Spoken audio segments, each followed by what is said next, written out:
Yes, delete.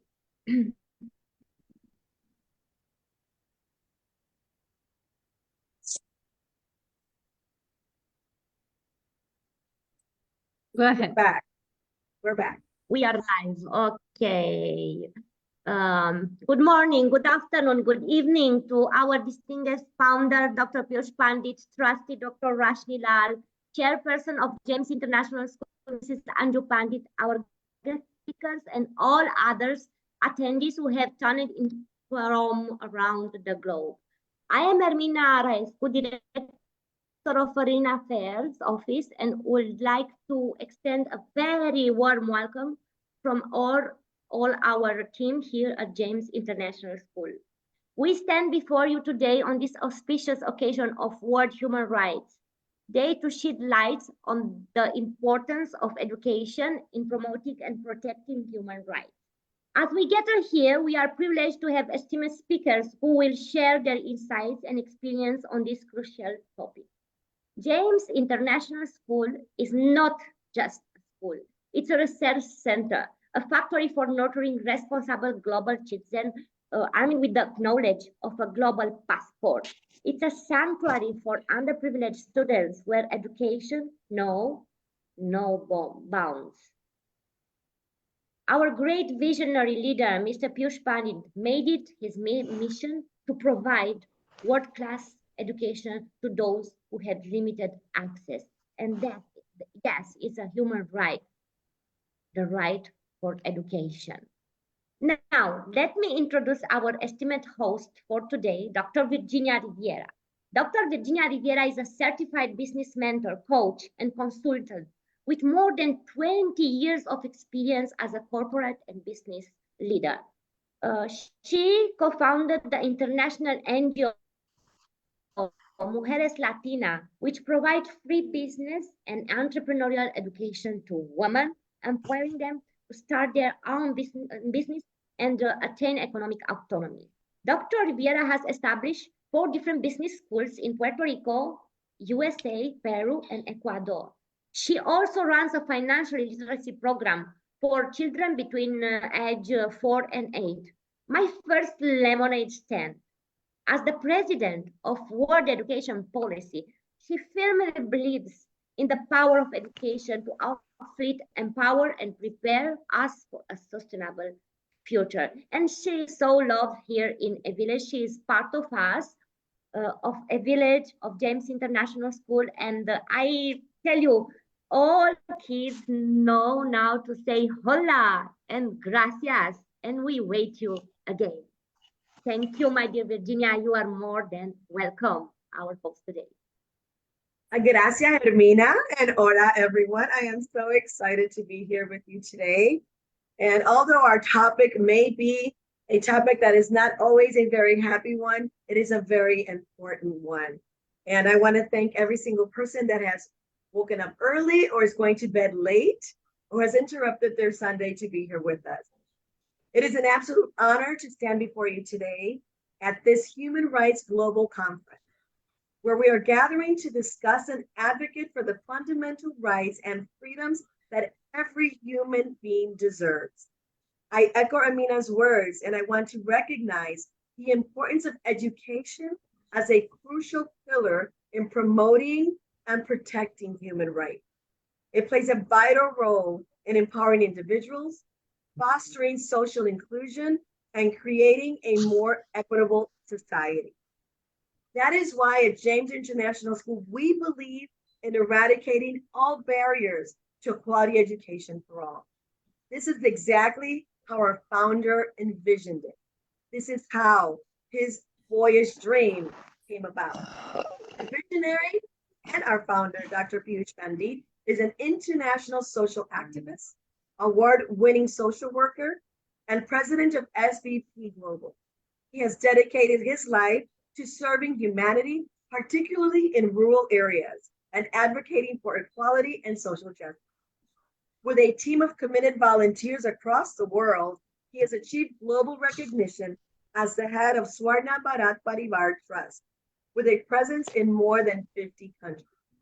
He is also the mind behind IIU, International Internship University, their largest e-learning platform in the world, with presence in over 195 countries. Dr. Pandit's passion for social work is remarkable, and he believes in making a difference in the lives of individuals, starting with one person at a time. He mentors and he encourages not only other people, but other social workers so they actually do the work. He also is an avid entrepreneur.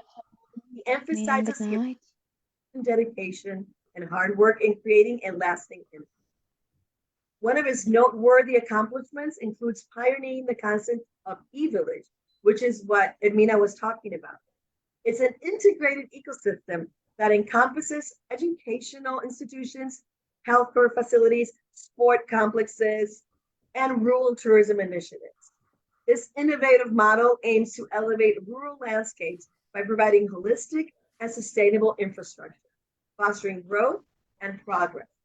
I have to say that Kunda may be where this the James International is, maybe in a remote area in India, but it has a...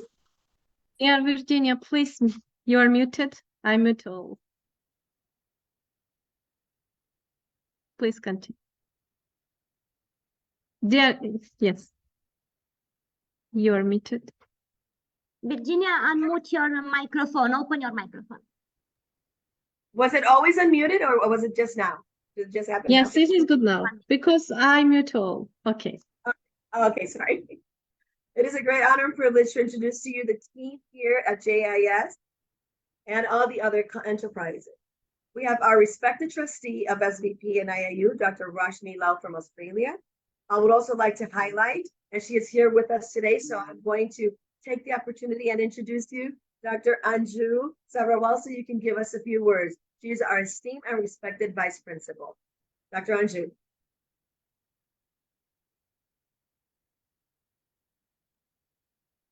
Good evening once again to all of the intellectuals on this platform. It is indeed a great honor to be amongst all of you and to get to know you on this platform. Talking about JIS, I would just like to add that it's not just the teachers, it's just not the staff, it's not the students. In fact, it's the entire community which is transforming itself, slowly getting to know the world. I think we need to congratulate the mastermind behind this concept of not just JIS, but e-village as well, Dr. Piyush Pandit, who believes that no student should be left without education. In fact, he believes that education should reach all students and not the student reaching education. So being a strong proponent of education, I think this is a fabulous environment which is being created here, not just in the school, but around in the community as well.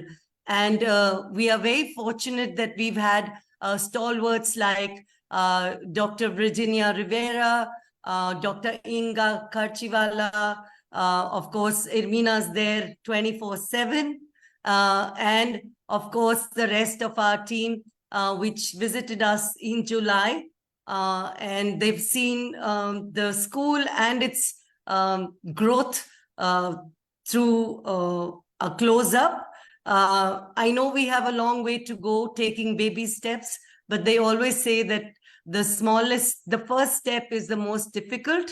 So I think we're on our way to see something very fabulous, because each day we see something new blossoming, whether it is a Zoom session that we're able to set up because of Dr. Irmina, or able to, get the students engrossed in. So all these things are making the learning environment more dynamic for children who have not stepped out of their own villages. So in fact, the presence of all our core IIU team members during the BICAP actually opened eyes for quite a few of the students, and they keep asking as to where exactly, and because Dr. Virginia was there for some time, so I think she opened the world up for them even more. They got to see things in flesh and blood for a very, very long time. And it also transcended all cultural boundaries. In fact, education is, I think, become more open-ended than closed.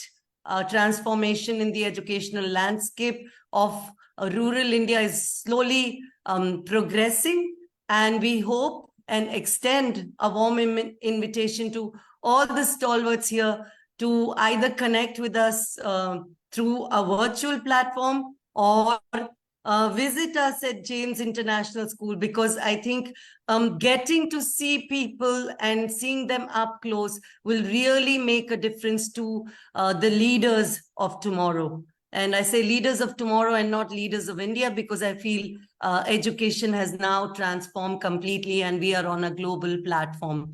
So a very warm welcome to all the eminent scholars here. We are grateful and humbled by your presence, being a Sunday, a day of rest. But we're very, very grateful to your presence, and we hope that you have a fabulous evening, exchanging thoughts and knowledge as always. Thank you so much. Thank you so much, Dr. Anju Sarawal. She is our esteemed vice principal here at James International School. And as she was saying, I am in love with the school and the students. And I just want to say that I'm not only your host today, I also stand here as a business partner in the school. So it is with a big heart, but also a savvy mind, that we make sure that it becomes the best school in the world. We would also like to mention the rest of our team. You already met the amazing Director of our Foreign Affairs Office, Dr. Ermina Raescu from Romania, and she comes to us from Romania's Education Ministry, a woman with so much experience and so much talent, and who has really brought out life in James International School. So thank you, Ermina, for everything that you do. I would also like to acknowledge our exceptional core team. Dr. Inga Sharilawa, she's our ambassador here at James International. I would love to invite her to give us a few words. Hello, my dear. Once again, hello everyone from Georgia. I'm Inga Khachilava, the International Ambassador of James International School. I congratulate you all on this important and wish you success with all my heart.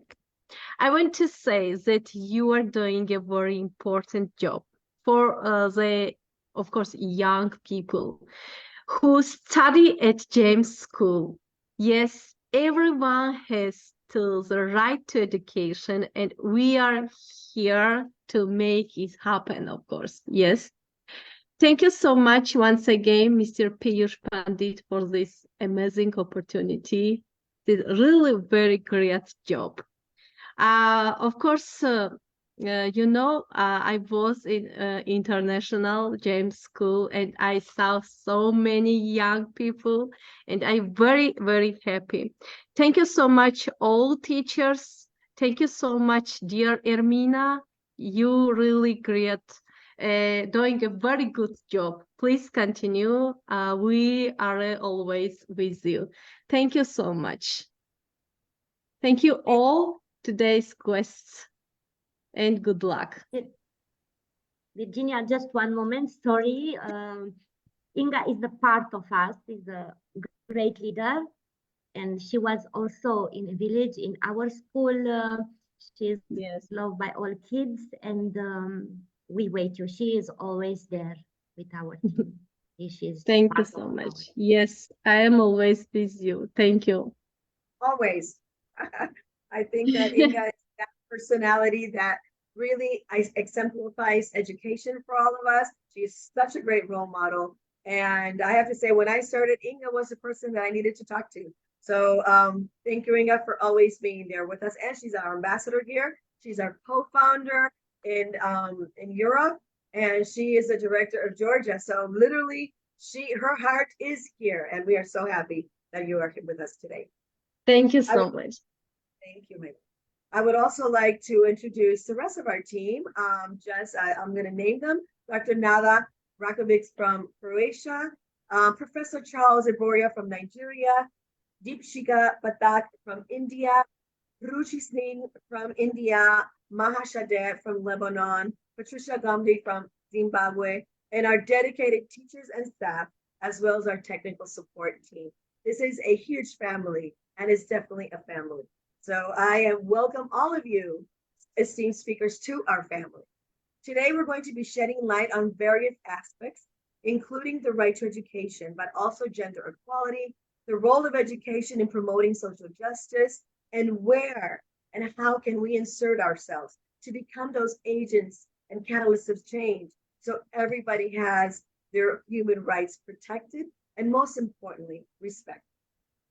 We will share today the experiences, insights, and strategies for creating a more inclusive and equitable society through education.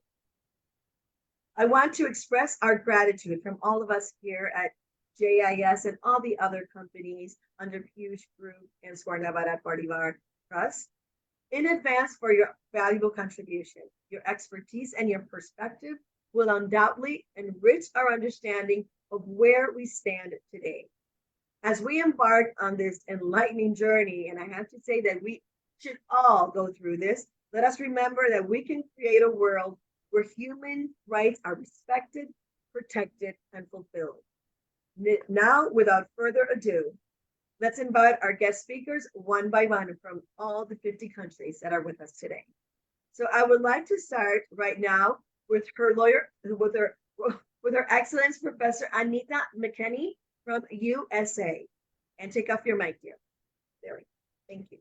Welcome. Hello, good morning, good afternoon, good evening, all around the world. I'm so excited to be here. Thank you for having me. I am Professor Dr. Anita McKinney. I am a UN ambassador with WOMI, and I am so excited to present with you all today. I also have the Titus 10 Foundation, which helps with human rights around the world. And I'm also professor of nursing for the past 13 years and a disaster chaplain. So when it comes to human rights, there are so many ways that I have seen this in action and ways that I have been able to use it in my profession, in my studies, and in all the ways. And so I'm so excited today for celebrating with you all the 30 articles of the Declaration of Human Rights on the 75th anniversary today. I also want to give thanks for the opportunity to become a certified human rights consultant with the U.S. International Diplomacy and Human Rights Institution. And I'm also an author, speaker, entrepreneur, wife, and mom of 2 beautiful boys. And so I'm grateful for opportunities to use human rights through the Women's Federation for World Peace and the Global Women's Alliance here in the U.S.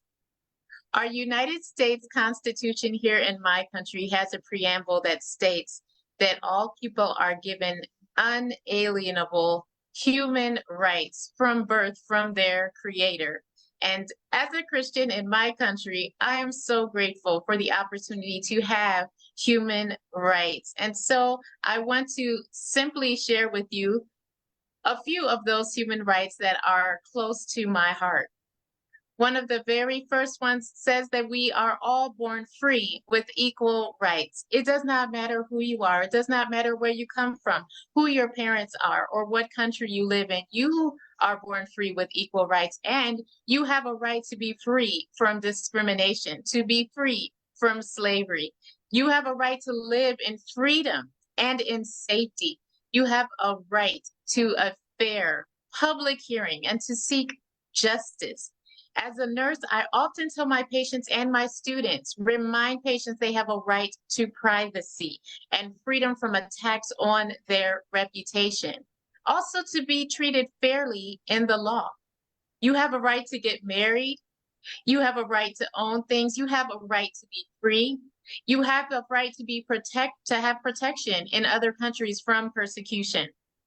Also, a right to have a social safety net and to take part in government, to take part in elections, to gather peacefully You have a right to rest, to play, to have leisure, and sometimes we don't exercise that right enough. I know I'm not the only one, but you have a right to play and a right to have leisure.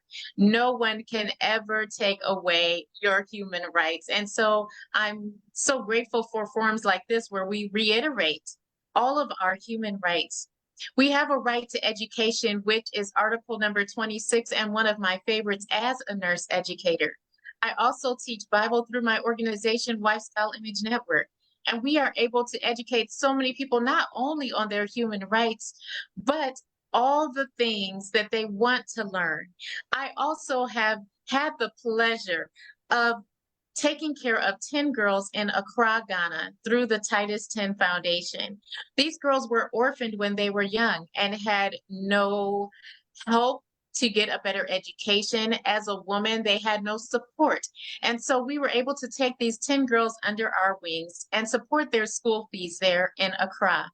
And we are able now to send 3 of the 10 to nursing school. Why? So that they can have the right to enjoy the arts and the sciences and education.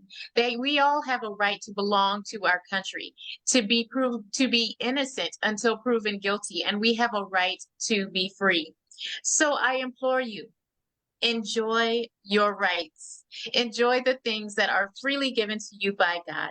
Enjoy the opportunities to have forums like this where we can gather on an international scale and share the things that we are doing to make this a better and brighter world and future, not just for us, but for those to come. I want to give great thanks to the International Internship University, to James International School, to Dr. Anjou, the Vice Principal, to Armina, everyone who is involved in making this such a tremendous occasion today. Thank you for the opportunity to share and to present. I want to say God bless you and namaste. Thank you so much. Thank you for being with us. Thank you for sharing. I'm so excited. I'm also from the US, so I'm very happy to have you here with us. Thank you for everything that you shared today.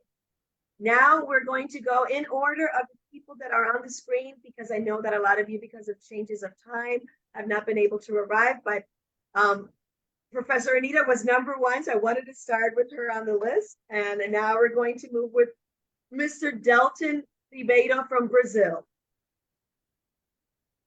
Welcome. Thank you very much. Can you listen me? Yes, perfectly. Oh, okay, thank you. Well, first of all, I would like to give my greetings to all colleagues here in this very important day. And thank you very much for the invitation. The importance of World Human Rights Day lies in several key aspects. The first one is the universal values. Human Rights Day emphasizes the universality of human rights.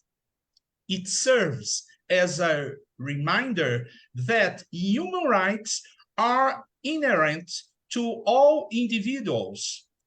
The Universal Declaration of Human Rights articulates a common standard of achievement for all people and nations. The second one, it's advocacy and awareness. The day provides an opportunity to raise awareness about human rights issues globally. It encourages individuals, organizations, and governments to reflect on the progress made in promoting and protecting human rights and to address ongoing challenges. The third one, it's about accountability. World Human Rights Day serves as a platform to hold governments and institutions accountable to their commitments to uphold human rights. It is a time to access the extent to which countries and organizations are fulfilling their obligations to protect and promote human rights. The fourth is inspiration for action.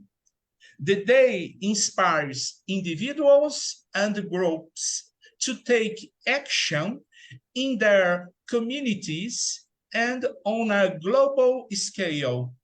It encourages people to stand up against discrimination, injustice, and abuses, fostering a sense of solidarity in the pursuit of human dignity and equality. The fifth, it's about reflection on progress. Human Rights Day provides an occasion to reflect on the progress that has been made in the realm of human rights over the past years. It acknowledges achievements while recognizing that much work remains to be done to address persistent challenges. The sixth is about international cooperation.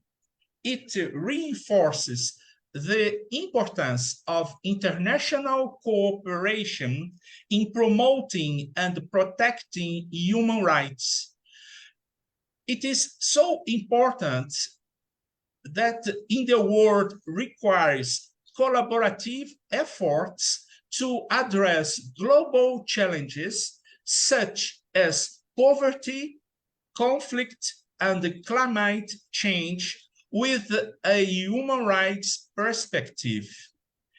And in my final conclusions, in making 75 years of relentless advocacy for human rights, World Human Rights Day becomes a moment to acknowledge the advancements made since the adoption of the Universal Declaration of Human Rights and to renew the commitment to ensure that human rights are respected, protected, and fulfilled for all individuals worldwide. So thank you very much. Greetings from Brazil to all, and I'm very honored to stay here among all. Thank you so much. Thank you very much. I agree with you, especially corporations really have to become part of the conversation. Many times we think it's only a grassroots movement or it's only us humans, but we need to make sure that also corporations, the private sector, get involved in this. So thank you very much for being with us today. Thank you. I would like to now introduce Mrs. Shripesa Delija, yes, Professor Dr. Shripesa Delija. Please, it's your turn today.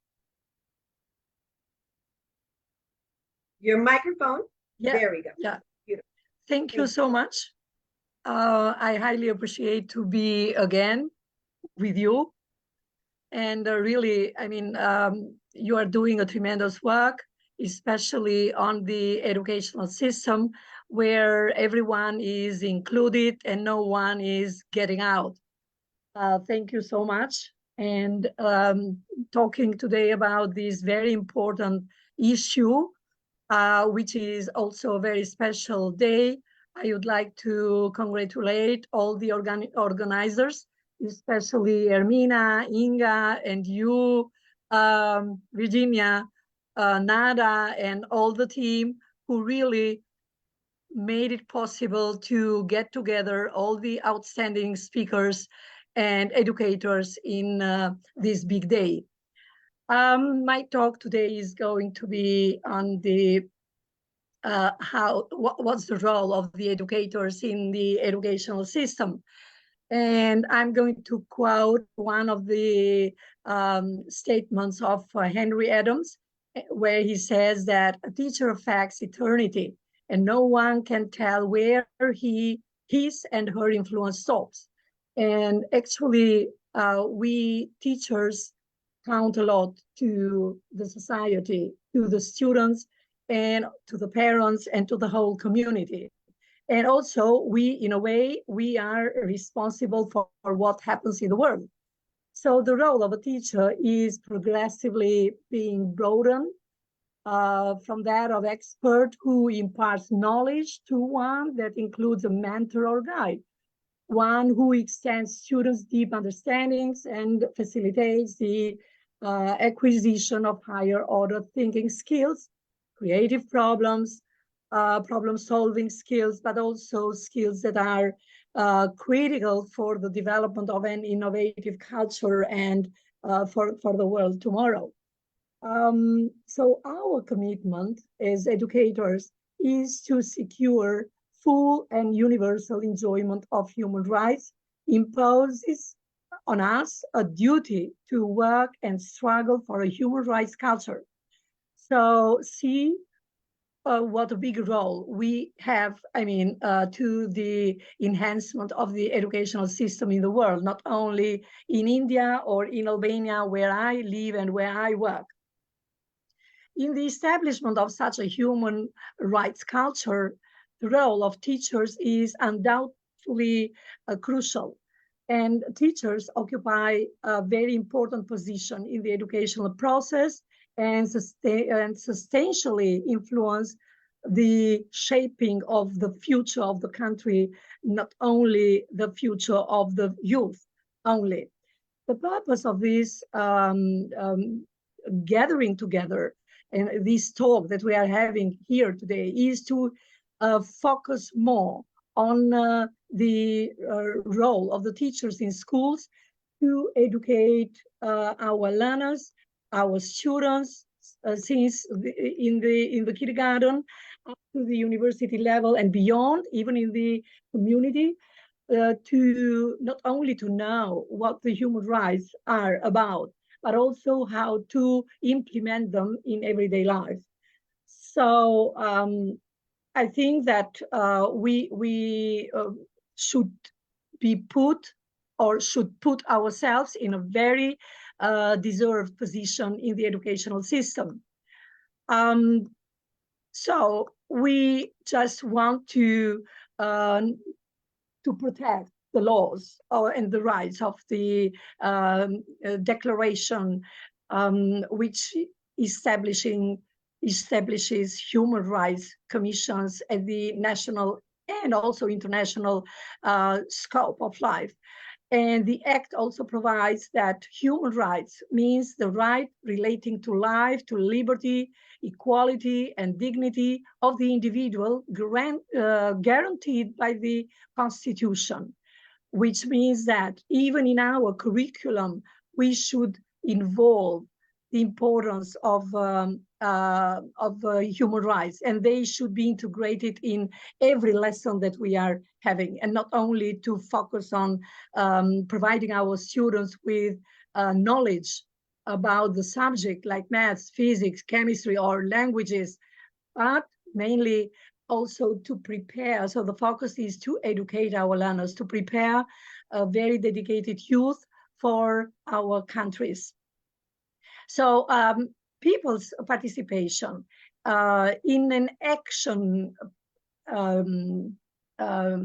initiative, for example, which should be taken by every one of us, because we know what is happening around the world with all these disability, that are around the world. But also we have a lot of wars going around and misunderstandings as well. So it's time for us as educators to act and to play our role in the educational system. So this must be a very carefully thought and also very carefully understood by us first, and not to be educators just for being a part of this house of making and preparing and building up youth in our countries, but also to make them be more active in what they do. So this matured participation can be a possibility only with human rights education. And this should be a focus in our educational system. There are problems everywhere, and especially in our curriculums. I mean, even in our curriculum in my country, where the human rights are a little bit, they are studied, but they are taken as a part from the whole curriculum that we are dealing in our schools.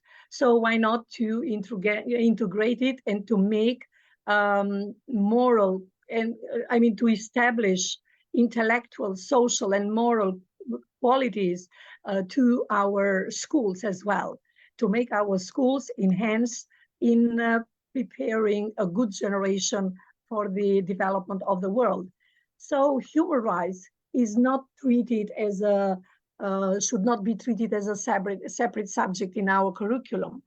And I think that these should be given day by day through different kinds of projects that we give to our students to prepare, but also through different kinds of assignments, but also through our explanations in our school while we protect our students with the new knowledge that they need to take for different subjects.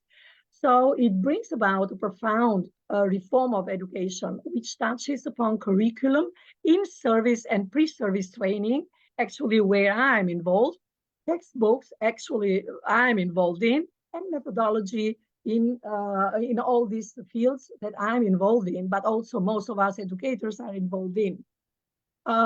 So this also would make it very highlighting issue in our teaching process. So the role of the teacher here and the role of the administrators or the parents and the community members to the teachers, but also to the other staff and students is very crucial.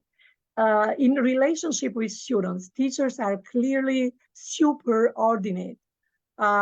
So the recognition of the power of the teacher is the predominant feature of the relationship between the teacher and the student. Whereas today is the time where this gap should be narrowed, and I mean we should consider our students. If they are very, very young, we should consider them as our children, but also if they are adults, like I do have my students in my school, we should have to consider them as our companions. Yeah, thank you. Thank you. Yes, I'm almost done. So while preparing our work, our activities, we should be careful on how to address our work to our students. So there is a lot to be talked about the importance of human rights in the educational system. And I guess that every one of us should reflect on our work that we every day do with our students, with the community, with the learners, and with the parents as well. Thank you so much for your attention. Thank you so much, Professor. And you know, I think we all agree here that it is in the hands of the educators for us to really let people know and educate them on what their human rights are. It is very, very hard to advocate or to fight or to protect human rights if we don't know what they are. So it is in our hands that we include this in our curriculums and we include it in what our students study every single day. So thank you so much for sharing that. Thank you so much. Yeah, thank you. Thank you. Okay, so now we're going to move over to Mr. Leoncio Calderon. Please take off your mic. We have 5 minutes. Go ahead. Take off your mic. There we go. Good evening. Okay, good evening, everyone. So I'm actually caught in a bind. I'm supposed to be later tonight at around 10 o'clock, but here it is. You jumped the gun on me. Okay, so I'm just yes. So I'm just trying to tell everybody here to stay still and be quiet. Okay, for a while, please. Okay. Okay, so around the world, child's rights are a topic of concern in every country. Every child, regardless of age, race, gender, wealth, or birthplace, deserves not just to live, but to thrive.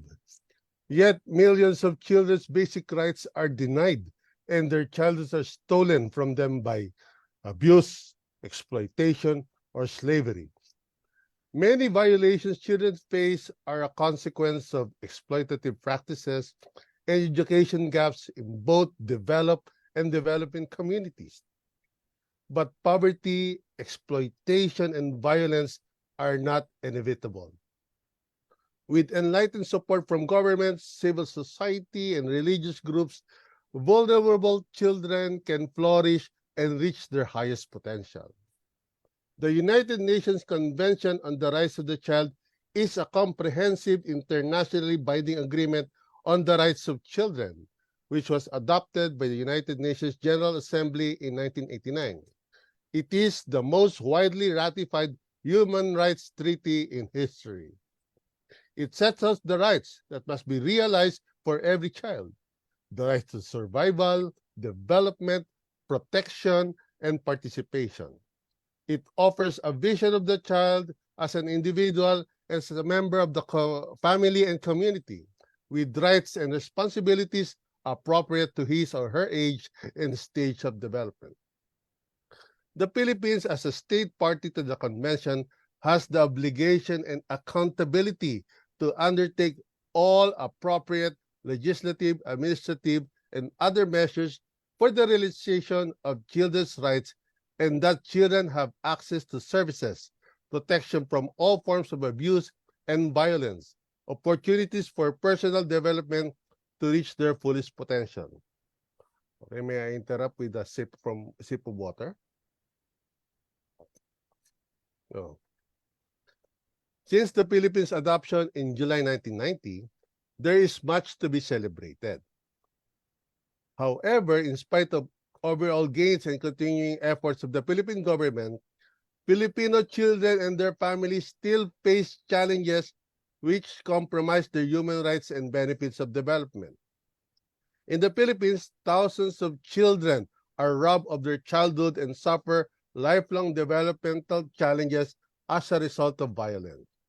According to the Philippine National Baseline Study on Violence Against Children, 80% of Filipino children had experienced some form of violence in their lifetime, whether in the home, school, workplace, community, or during dating. 1 out of 5 children suffer from sexual abuse at home, in school, and in the community. 2 out of 5 children experience bullying from peers.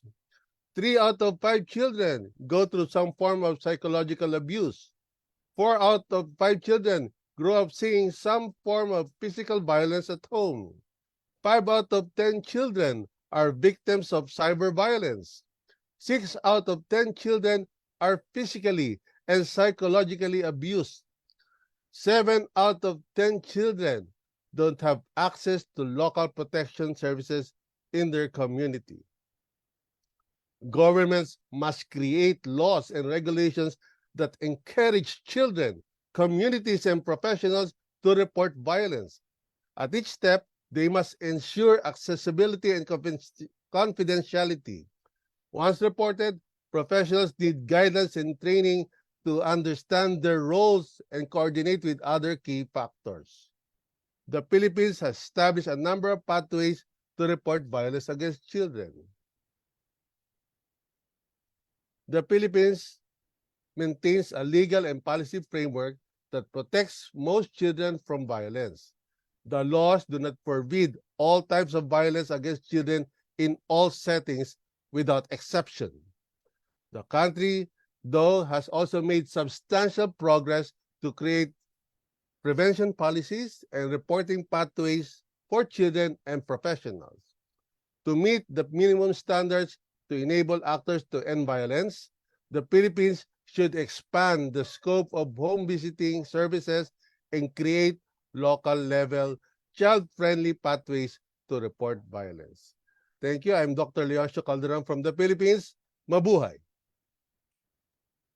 Thank you so much, Dr. Leoncio. I totally also agree with you. Children have to be at the forefront, and they really do need to recognize what their human rights are and how they need to be protected.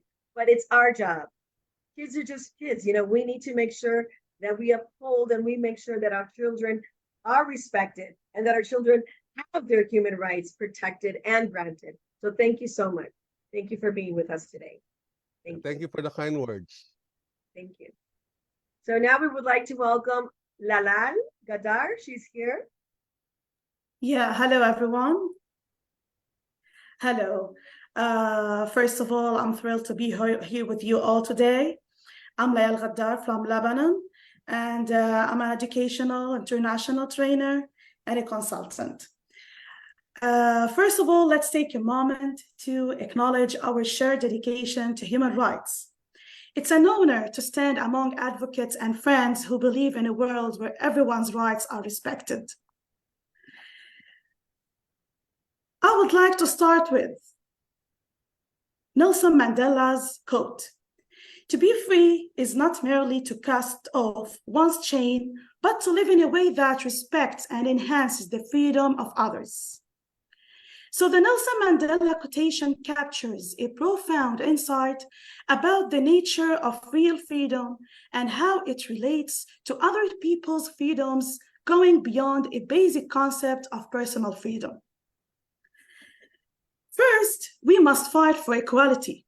Realize that only in a society where everyone is treated equally and without discrimination will there be true freedom.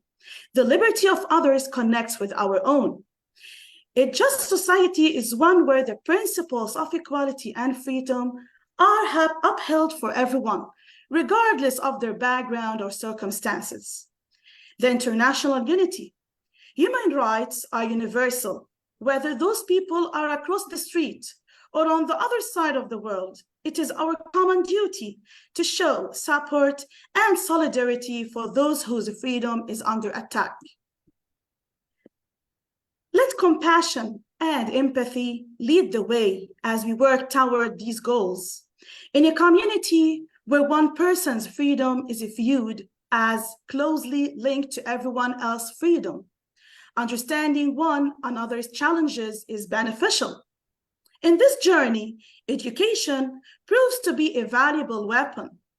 Acquiring knowledge enables people to stand up for their rights and prepare society to escape the chains of racism and ignorance. Finally, acknowledge the influence of youth. Not only young people are the leaders of the future, but they are also the creators of the present. Their enthusiasm, determination, and fresh perspectives have the power to create a world in which freedom is a true, endured fact rather than an idol. Let us, closing, take up Mandela's invitation to live a free life in a way that upholds and strengthens the freedom of others.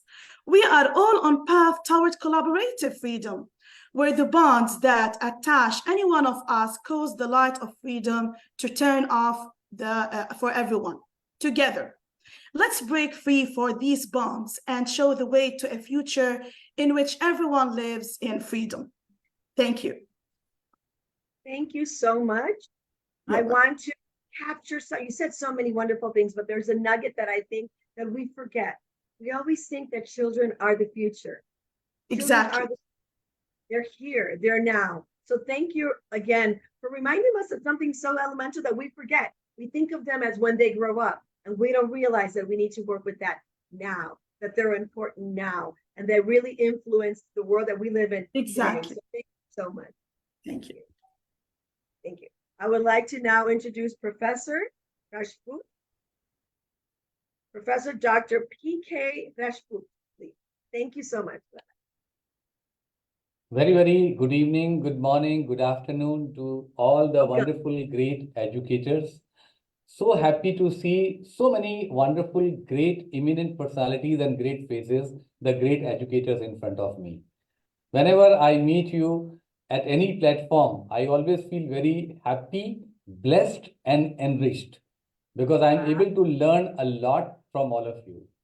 Last meeting when I met all of you, most of you, at Delhi, when you had come there in this meeting, I was feeling so empowered that yes, I am able to get that wonderful energy of education from all of you.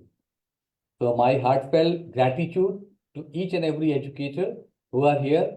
My gratitude even to Dr. Anju, who is taking care for James International, because she was not here. And Dr. Inga, madam here, and so many, all the people I am able to see, right, in front of my Armenia ma'am, right. So now she has lost weight also. I can see Professor Shilpa Deljala, Maja ma'am, and I can keep on taking the name of all the wonderful Professor Robin. I can see, right. So so thank you so much, because this is today we are talking about such a wonderful part, which is very, very important. And being an educator, because I also feel that education is one of the things which can build the entire community, you can build the entire world. Thank you, Mr. Piyush Pandit, my brother, I always call him as a brother, right, who is empowering each and every child so that they should be learning this wherever they are, whatever the caste, creed, place is there, which is such a novel, I think, which he is doing it in along with all of you, because you are becoming as one of the angels of the God, which are educating the children, which is very important. So you are the angels, you are the convener of the God, which you are doing it because you are providing the education to everybody.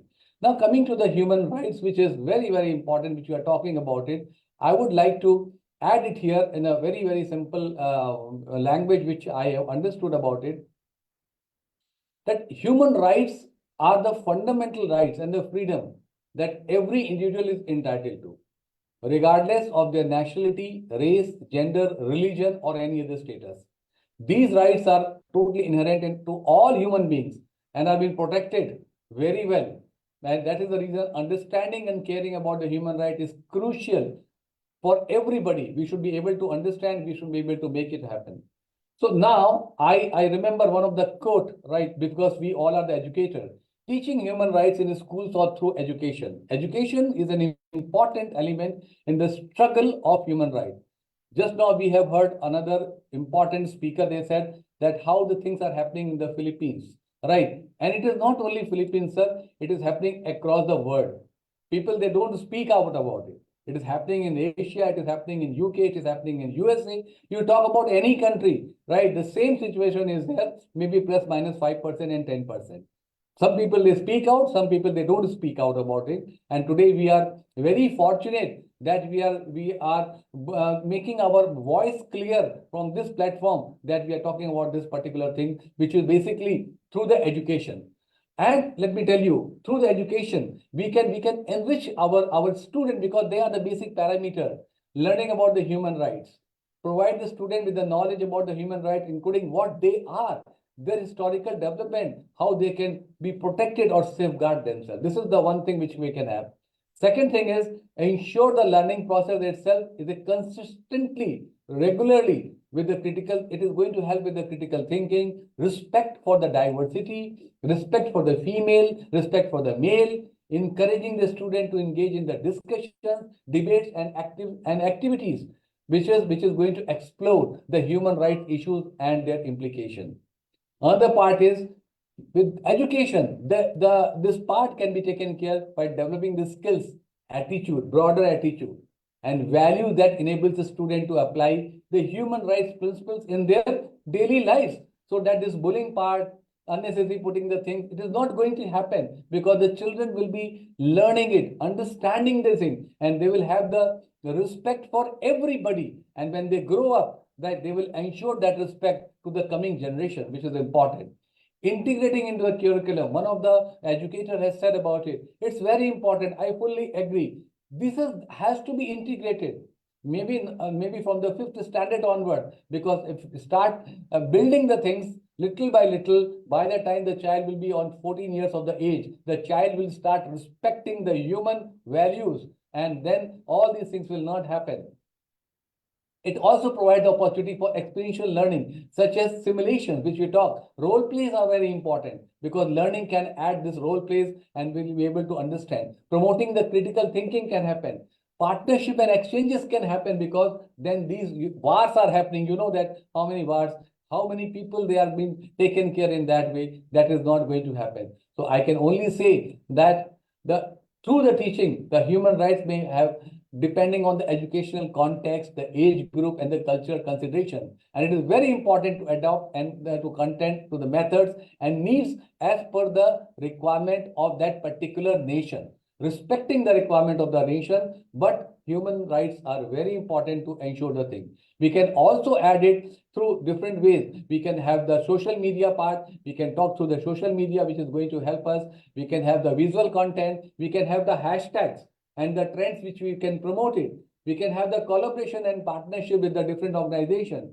We can have the engagement and interaction that today we are doing it with all the education. We can also have the storytelling in the schools in different places, because with the storytelling, we'll be able to imbibe the things. We should be ready for call to the action as individual, and we can utilize a different platform. One of the great platform is here on the James International School, where we are inviting all of them and stay informed and engaged. So this is all from my side, because this is a very, very important subject, which again, as an IIU and James International has taken, along with all such a great educator by again. So thank you, Dr. Inga, Elizabeth ma'am, Anju ma'am, all right, and Armenia ma'am, and all wonderful educators for giving me this great opportunity to be a part of your group. Thank you. I am blessed. I am honored. Feel very happy again coming back with you. Thank you. Thank you so much for being here with us today. I always love also sharing with you. I always leave very invigorated, but most importantly, you're very, very clear. And I think that's one of the most important things. You know, education comes when we understand, you know, the concept. And I really appreciate every time that you speak and I listen to you, we understand the concept. And I think that that is so important right now. People need to know. We talk about human rights, and a lot of people don't even know what their human rights are. So thank you again for your clarity and for being so intentional. Thank you. Thank you for being with us today. Thank you so much, Professor. My big respect to you. Thank you so much. Thank you, ma'am. Ma'am, you all add a lot of energy and enthusiasm, and you expand the knowledge of learning and creativity. So my gratitude to all of you. Thank you. Thank you. Thank you. Thank you so much. Now we're going to go to Georgia with Leila Dadashvili. Leila, you here? Unmute yourself so we can hear you. If not, I'm going to go to the next person. This is the reason why I was not following the list that we sent, because if you're not available, then we waste precious time. So I'm moving now to Maka Sika, okay. Sikara Litsi from Georgia also. Where are my Georgians? Oh my God. Okay, they were here, but maybe they stepped out, and this is the reason. Christine Lekivvili.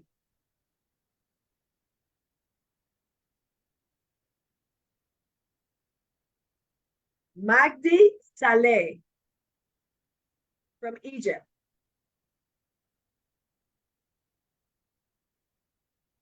Okay, so Shabi UI Husnain Ali from Pakistan.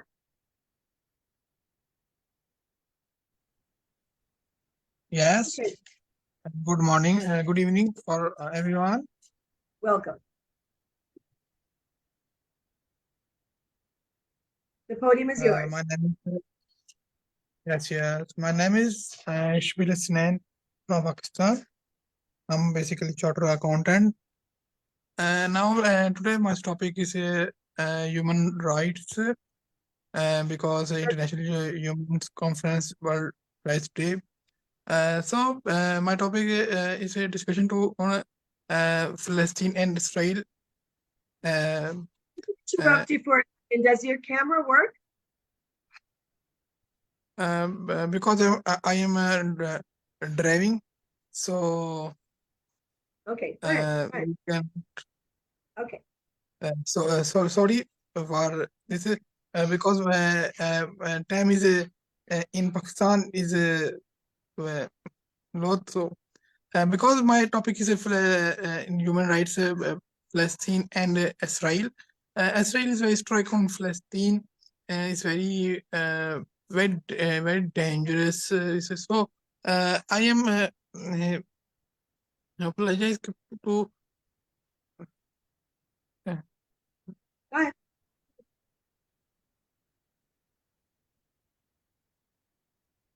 Hello?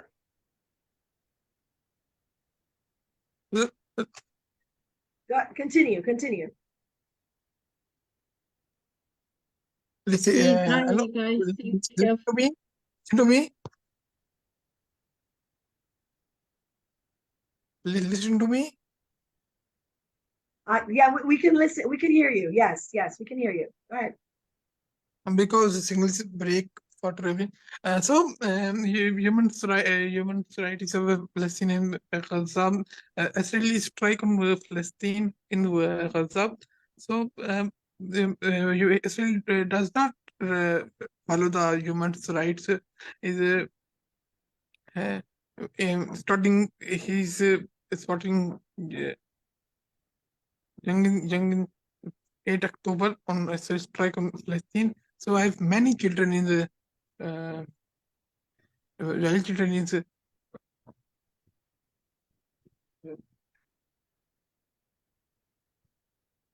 I'm sorry, Mr. Agashabi.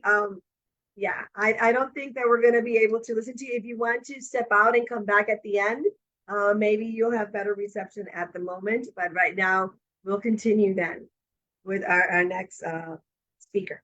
So right now, we want to welcome Batul Jihad Drake from Lebanon. My warm greeting for all of you. It's for my pleasure to be among you. This privilege to me to be among you and to share in this important occasion. I'm here to stand as a passionate advocate for human rights, as a teacher, as a Lebanese teacher. In a world marked by diversity, it's imperative that we embrace the principles that unite us all, the inherent rights and dignity for every individual. I would like to start with an inspirational words by Eleanor Roosevelt, who said, "Where, after all, do universal human rights begin?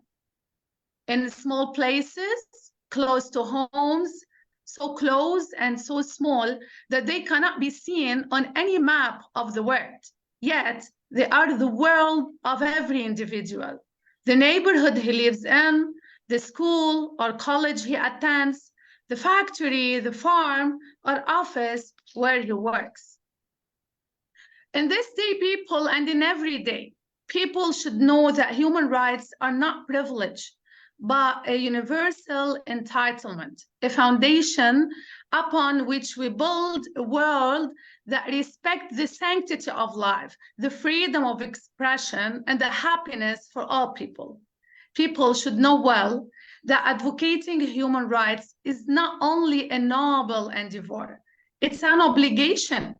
We should all stand united against discrimination, against injustice, against war, against oppression. By championing the right of one, actually we defend the rights of all. So we all should be the voices that speak up for those who are silenced, the hands that reach out to lift those who are downtrodden, and the hearts that beat in unison with the shared aspiration for a world where justice prevails.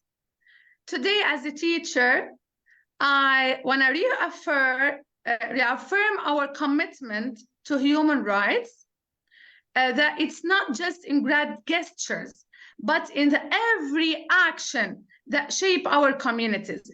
Together, globally now, we are about 75 teachers from 75 countries on this amazing platform. We can create a world where the flame of human rights burns bright. Thanks for giving me this chance to be among you and to advocate human rights. Thanks for you all. Thank you so much, Batul. I am so impressed with what you just said because you just took action. You made a call to action. And I think that that is probably the most important thing we can do. We really need to realize that we have the power, that we can change things. So I really appreciate your words today. Thank you so much. Thanks so much. Thanks for you. Thank you. So now we want to welcome Nebahat and Kirli. Do we have Nebahat here? Okay, so now we'll go with Kai, KY, TDN from Burkina.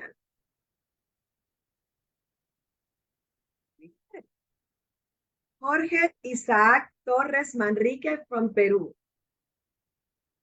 Is Jorge with us? Virginia, you can call Mariusz Wojcinski. He is here. Who?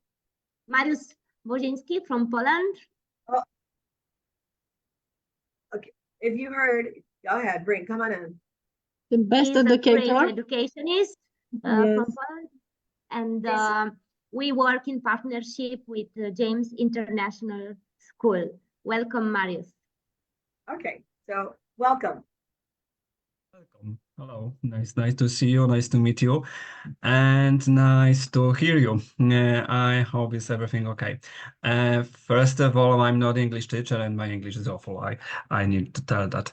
But I try. Okay. I try to just okay, a moment. Okay. Just a moment, please, because I have a small problem. Okay. Hello again.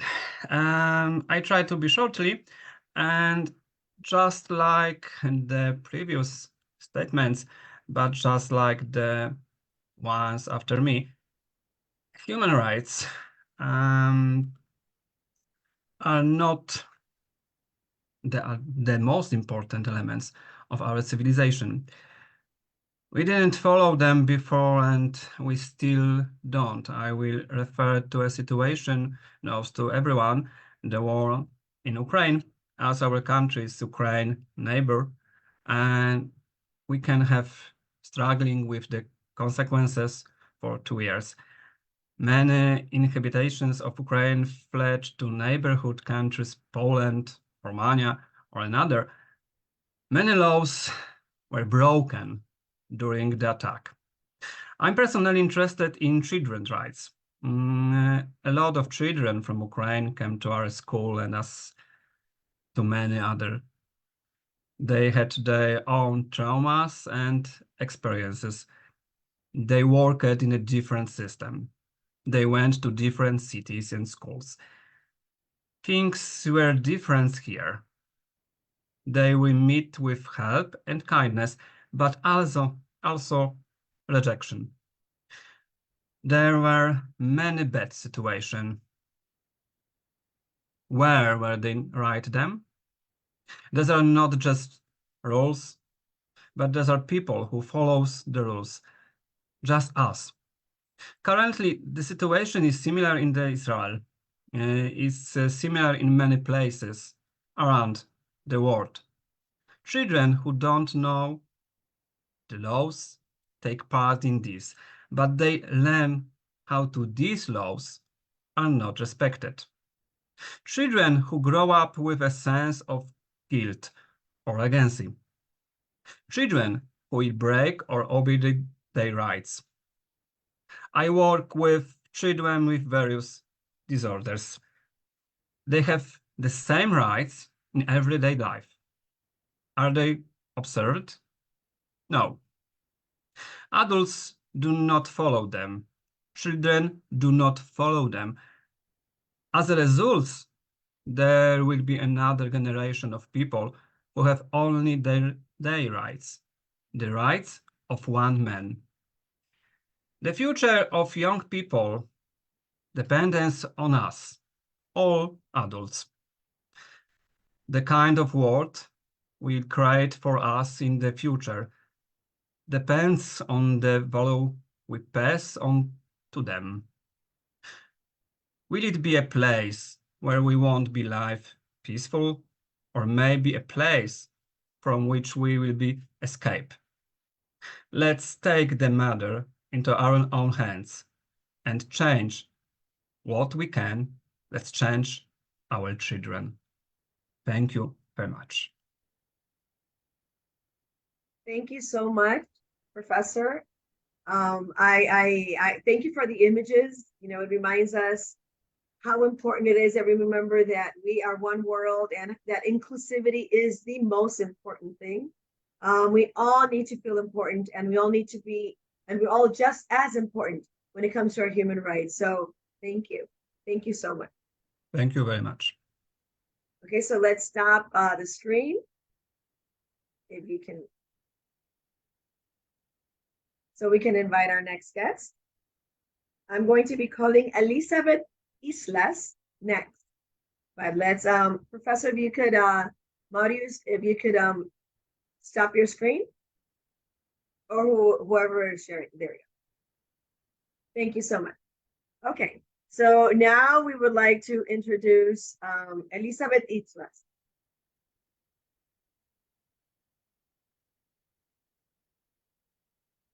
Okay, Mr. Ruben Garcia, if you are available.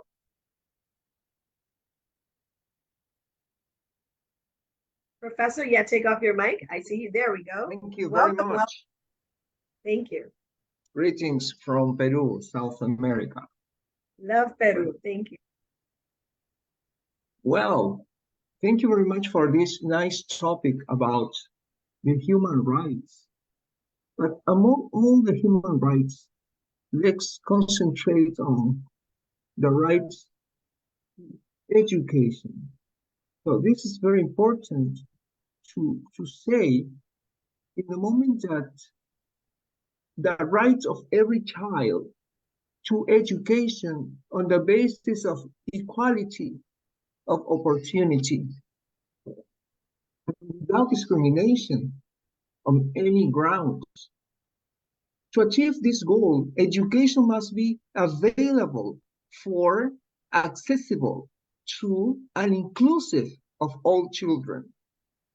The right of every child to a quality education that enables him or her to fulfill his or her potential, realize opportunities for employment, and develop life skills. To achieve this goal, education needs to be child-centered, relevant, and embrace a broad curriculum, and be appropriately resourced and monitored.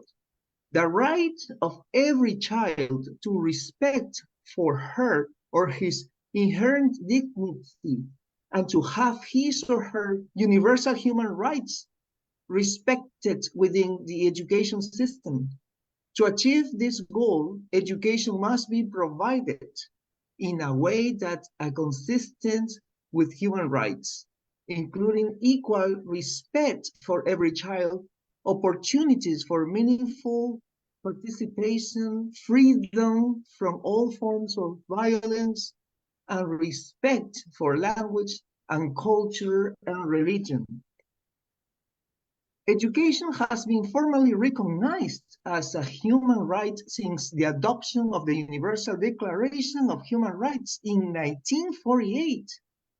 This has since been affirmed in numerous global human rights treaties, including the United States Educational, Scientific, and Cultural Organization, Convention Against Discrimination in Education, the International Covenant of Economic, Social, and Cultural Rights, and the Convention of Elimination of All Forms of Discrimination Against Women.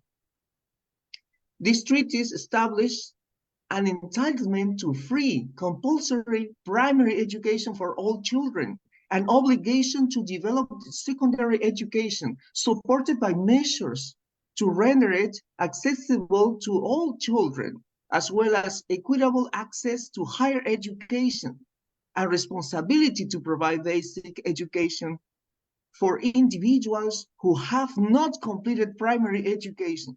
Furthermore, they affirm that the aim of education is to promote personal development, strengthen respect for human rights and freedoms, enable individuals to participate effectively in a free society, and promote understanding, friendship, and tolerance.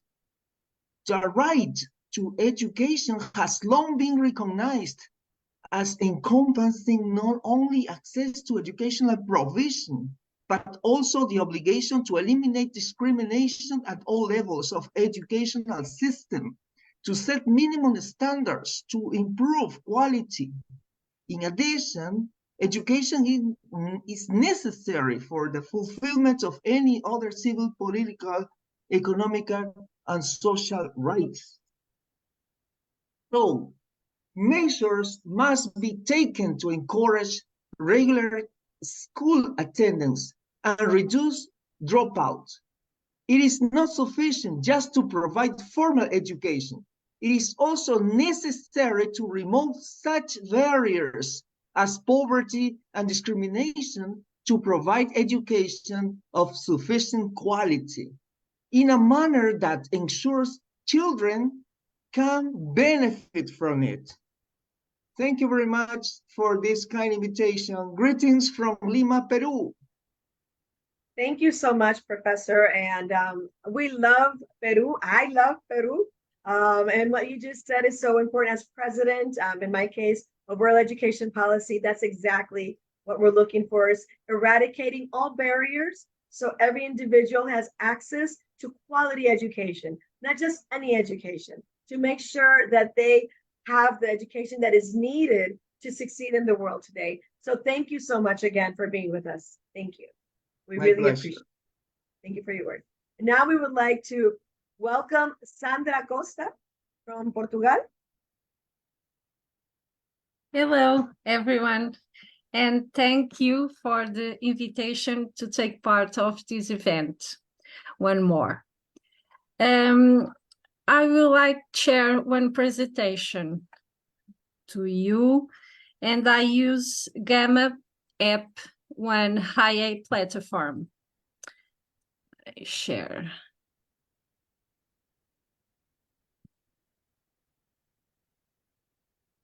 So is that.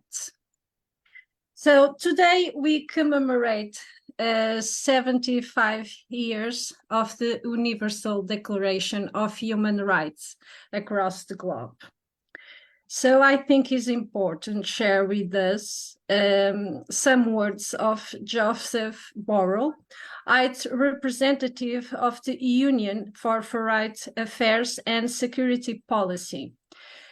2023 marks the 75th anniversary of the Universal Declaration of Human Rights, and we must be more proactive to defend these rights. Next, I share some celebrations and events realized during this year around the world. And in Africa, on 8 September, Addis Ababa, co-hosted with the African Union, was attended by 200 participants who deliberate on the right to development as a tool for transformation and on the triple nexus of human rights, peace, and security. In Asia Pacific, on 11 October, Bangkok had 253 participants focusing on regional human rights mechanisms and the opportunities in establishing a regional human rights mechanism for Asia Pacific. In Middle East and North Africa, on 18-19 October, Cairo was the League Arab State. Oh, what's happened here?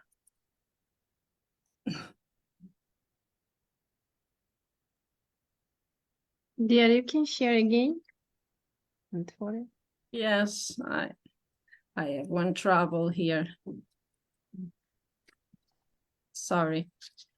That's okay. No, no problem.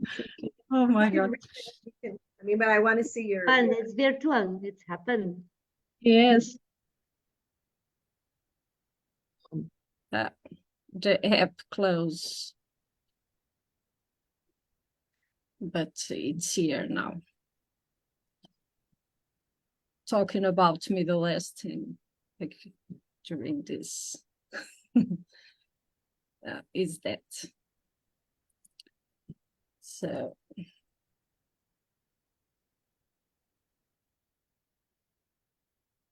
Professor Charles will be next after Sandra. Okay, here we it's go. here. We're on. Thank you. And nearly 100 participants reflect the future of human rights education and realization of a new social contract on education in Arab countries. Next, I share some events realized in Europe and Central Asia. On 20 October, Brussels had 100 participants in person and 100 participants online to discuss the human right to a clean, healthy, and sustainable environment. And in Americas, on 25-26 October, in Santiago, was attended over 80 people to address the challenge faced by indigenous peoples in sex justice. And more two events. In Vienna, on 5 and 6 June, focusing on universality and solidarity, technology, and shaping the future with human rights reinforced as a solution for global challenges. And tomorrow and 12 December, realize the planned event and vision for the next 25 years will contribute to 2024 summits of the future. And that's the global events realized during this year. And to finish, I share with you the links I used to make this presentation about the commemoration of this day. And thank you for this opportunity.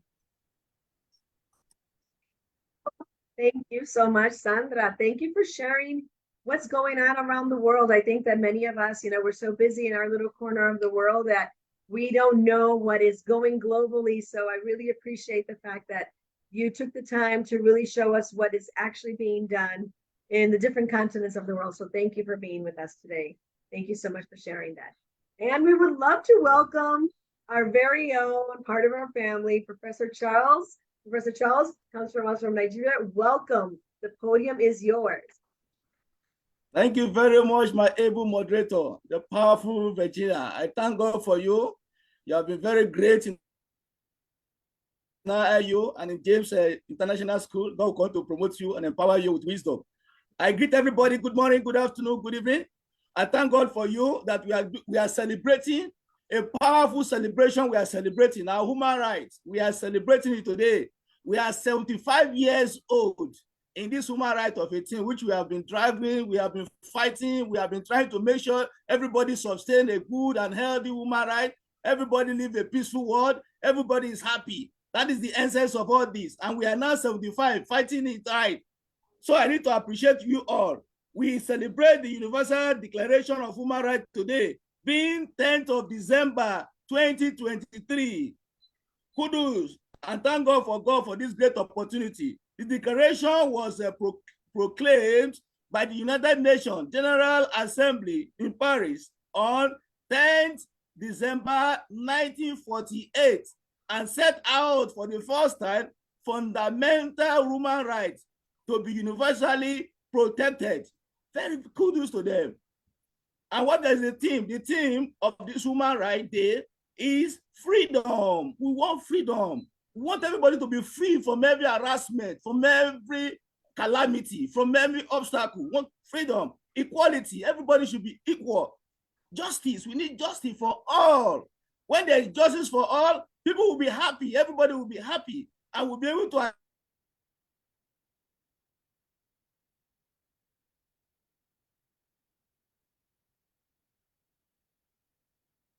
We'll give it a few seconds.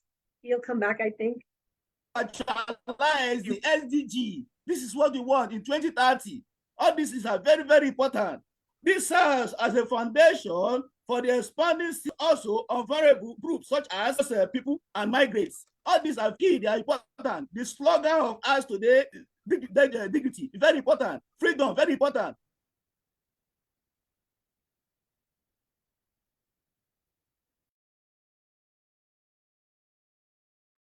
I think we lost Professor Charles. He will return, but thank you so much for your enlightening words. We will move now to Mr. Ryo Takahashi, or Ryo Takahashi. Yeah, unmute your microphone, sir. Exactly. Thank you very much. As I said, the slogan about human rights is all about dignity, freedom, justice for all. We call to action is to stand up for human rights. It is very, very important. And doing this, we know that we will be this day, because of it, we are observing what is called international community every year on every 10th of December. We observe this in commemorate with the day in 1948. Professor Takashi, please stop sharing your screen. Then Sir Charles will talk. Please, Professor Takashi, Ryo Takashi. You're ready, though. That's great. Yes, let's see all the great Sir Charles on our screen. Professor Takashi.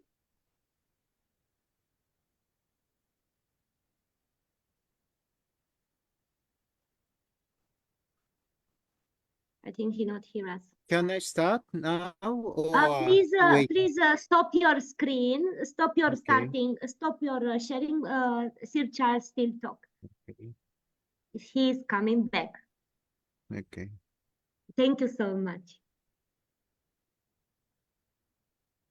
Just stop, share, and then we'll start again later when it's your turn.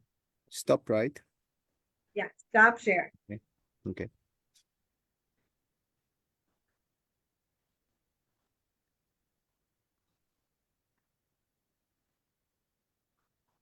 It's the red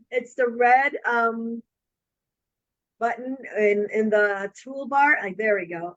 There we go. I did. Okay. It's okay. Very okay. So, Dr. Takashi, sorry about that. Thank you very much. As I You'll was be back. saying, I call for Human Rights Day because it is observed by international community every year on 10th December. It commemorates the day in 1948.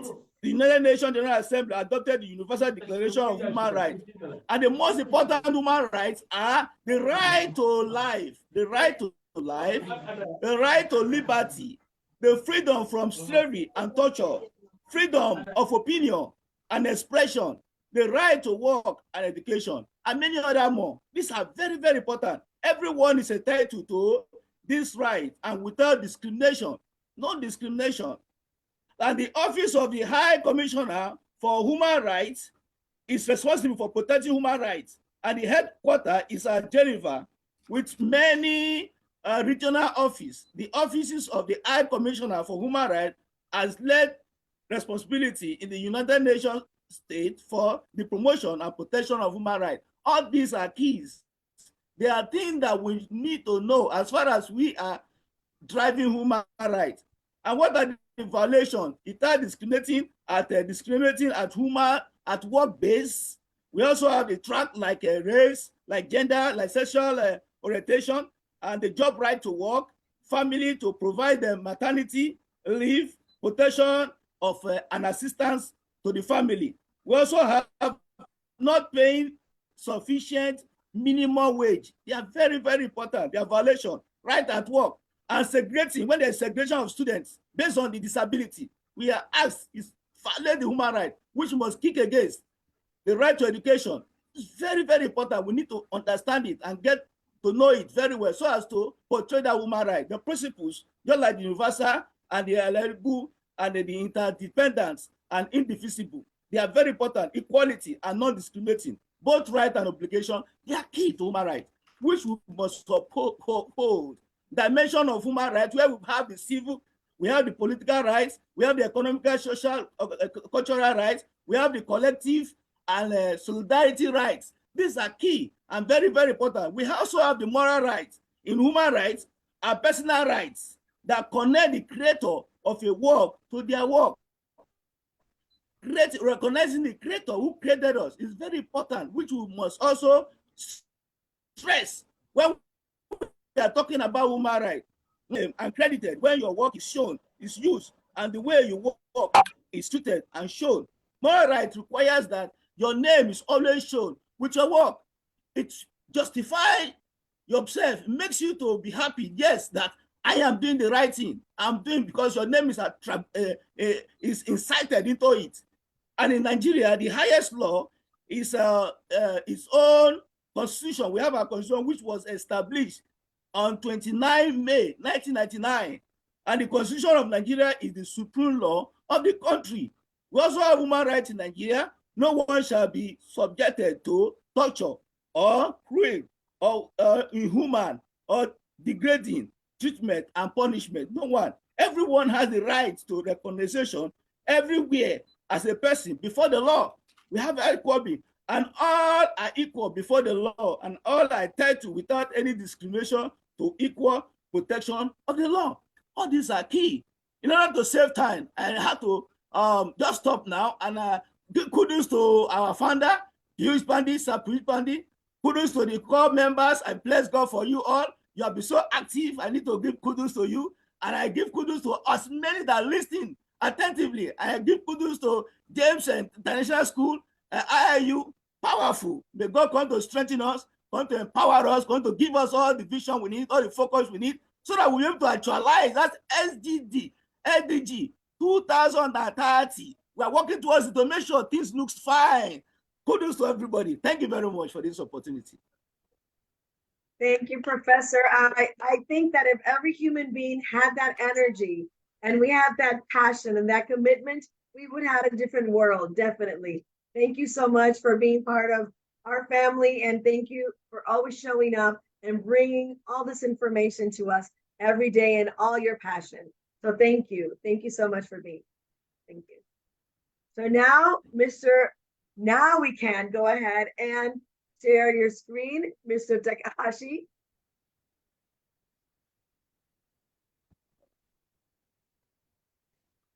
Okay, we're on.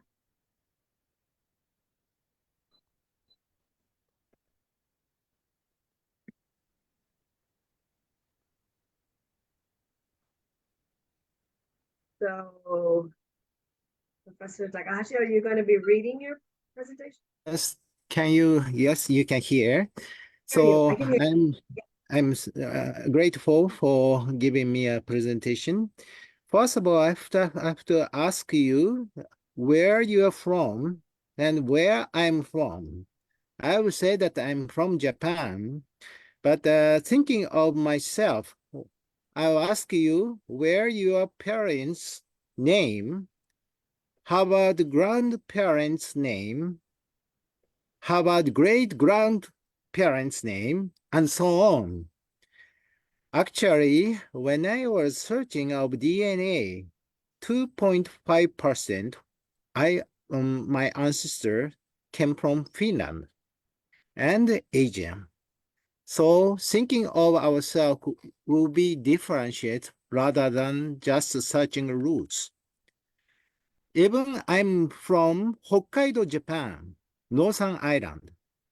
There is indigenous people and ourselves we call Japanese, but there are many discrimination among the people. Why is that? Even Ainu people has a different tribes, but generally we called Ainu, but it is not only one tribes.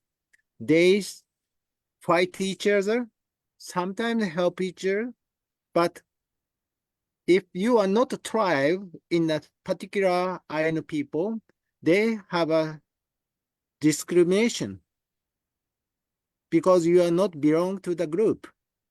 Even teacher had the opportunity to teach such children.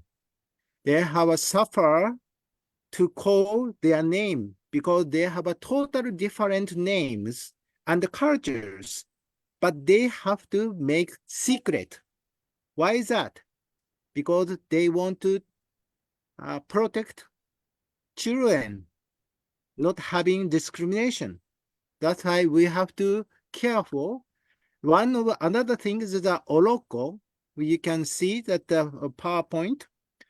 This kind of people lived in Hokkaido, but no more than that, because they died, but otherwise they don't express themselves. They are from Oroko. So we have many tribal in addition to Ainu people. So how you can find out that about who you are? In Japan, determined after war, Second War, because we could be no freedom at all because we felt, but thinking of people, do you know this person? His name is Junis Richard Jayawardena from, you can see which country?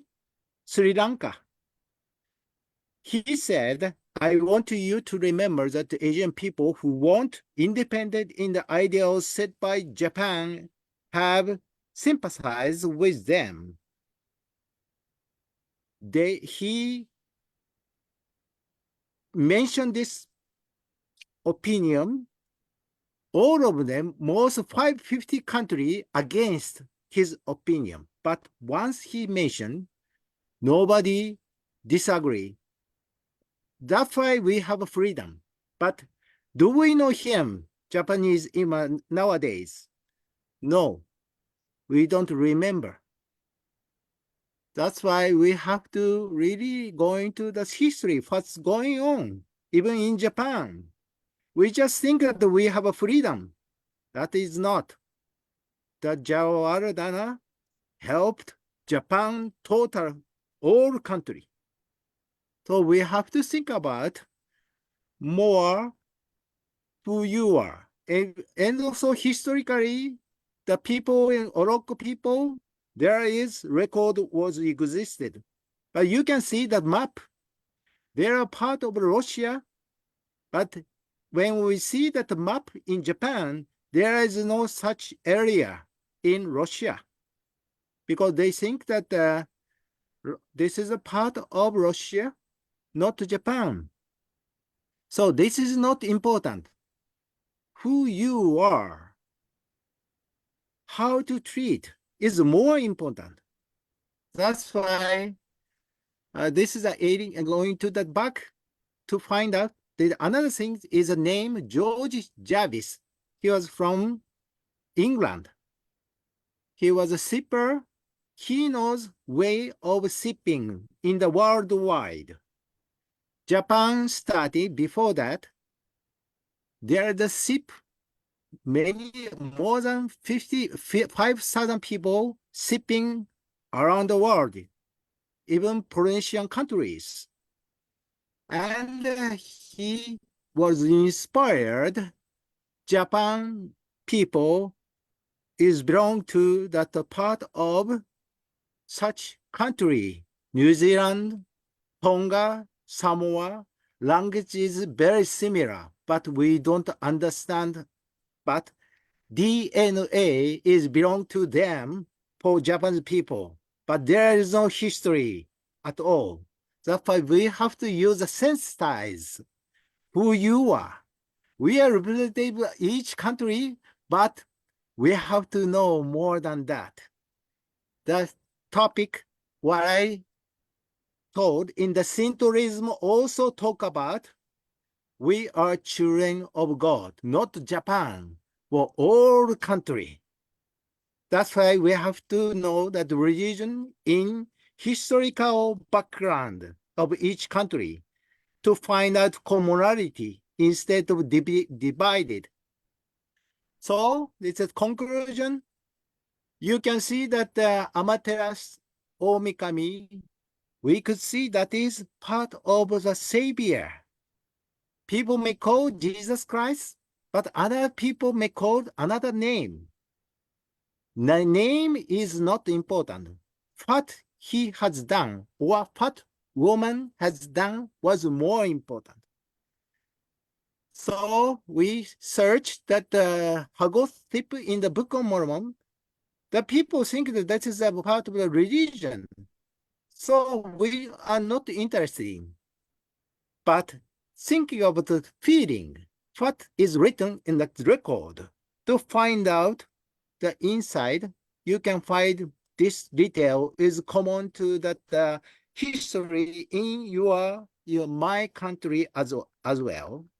Like a pyramid in Egypt, but right hand is Mayan. Very similar. Why? That kind of way to find out that commonality. Why we should care about human rights. Every person, regardless of religion, race, gender, of nationality, as a find out very important things instead of different.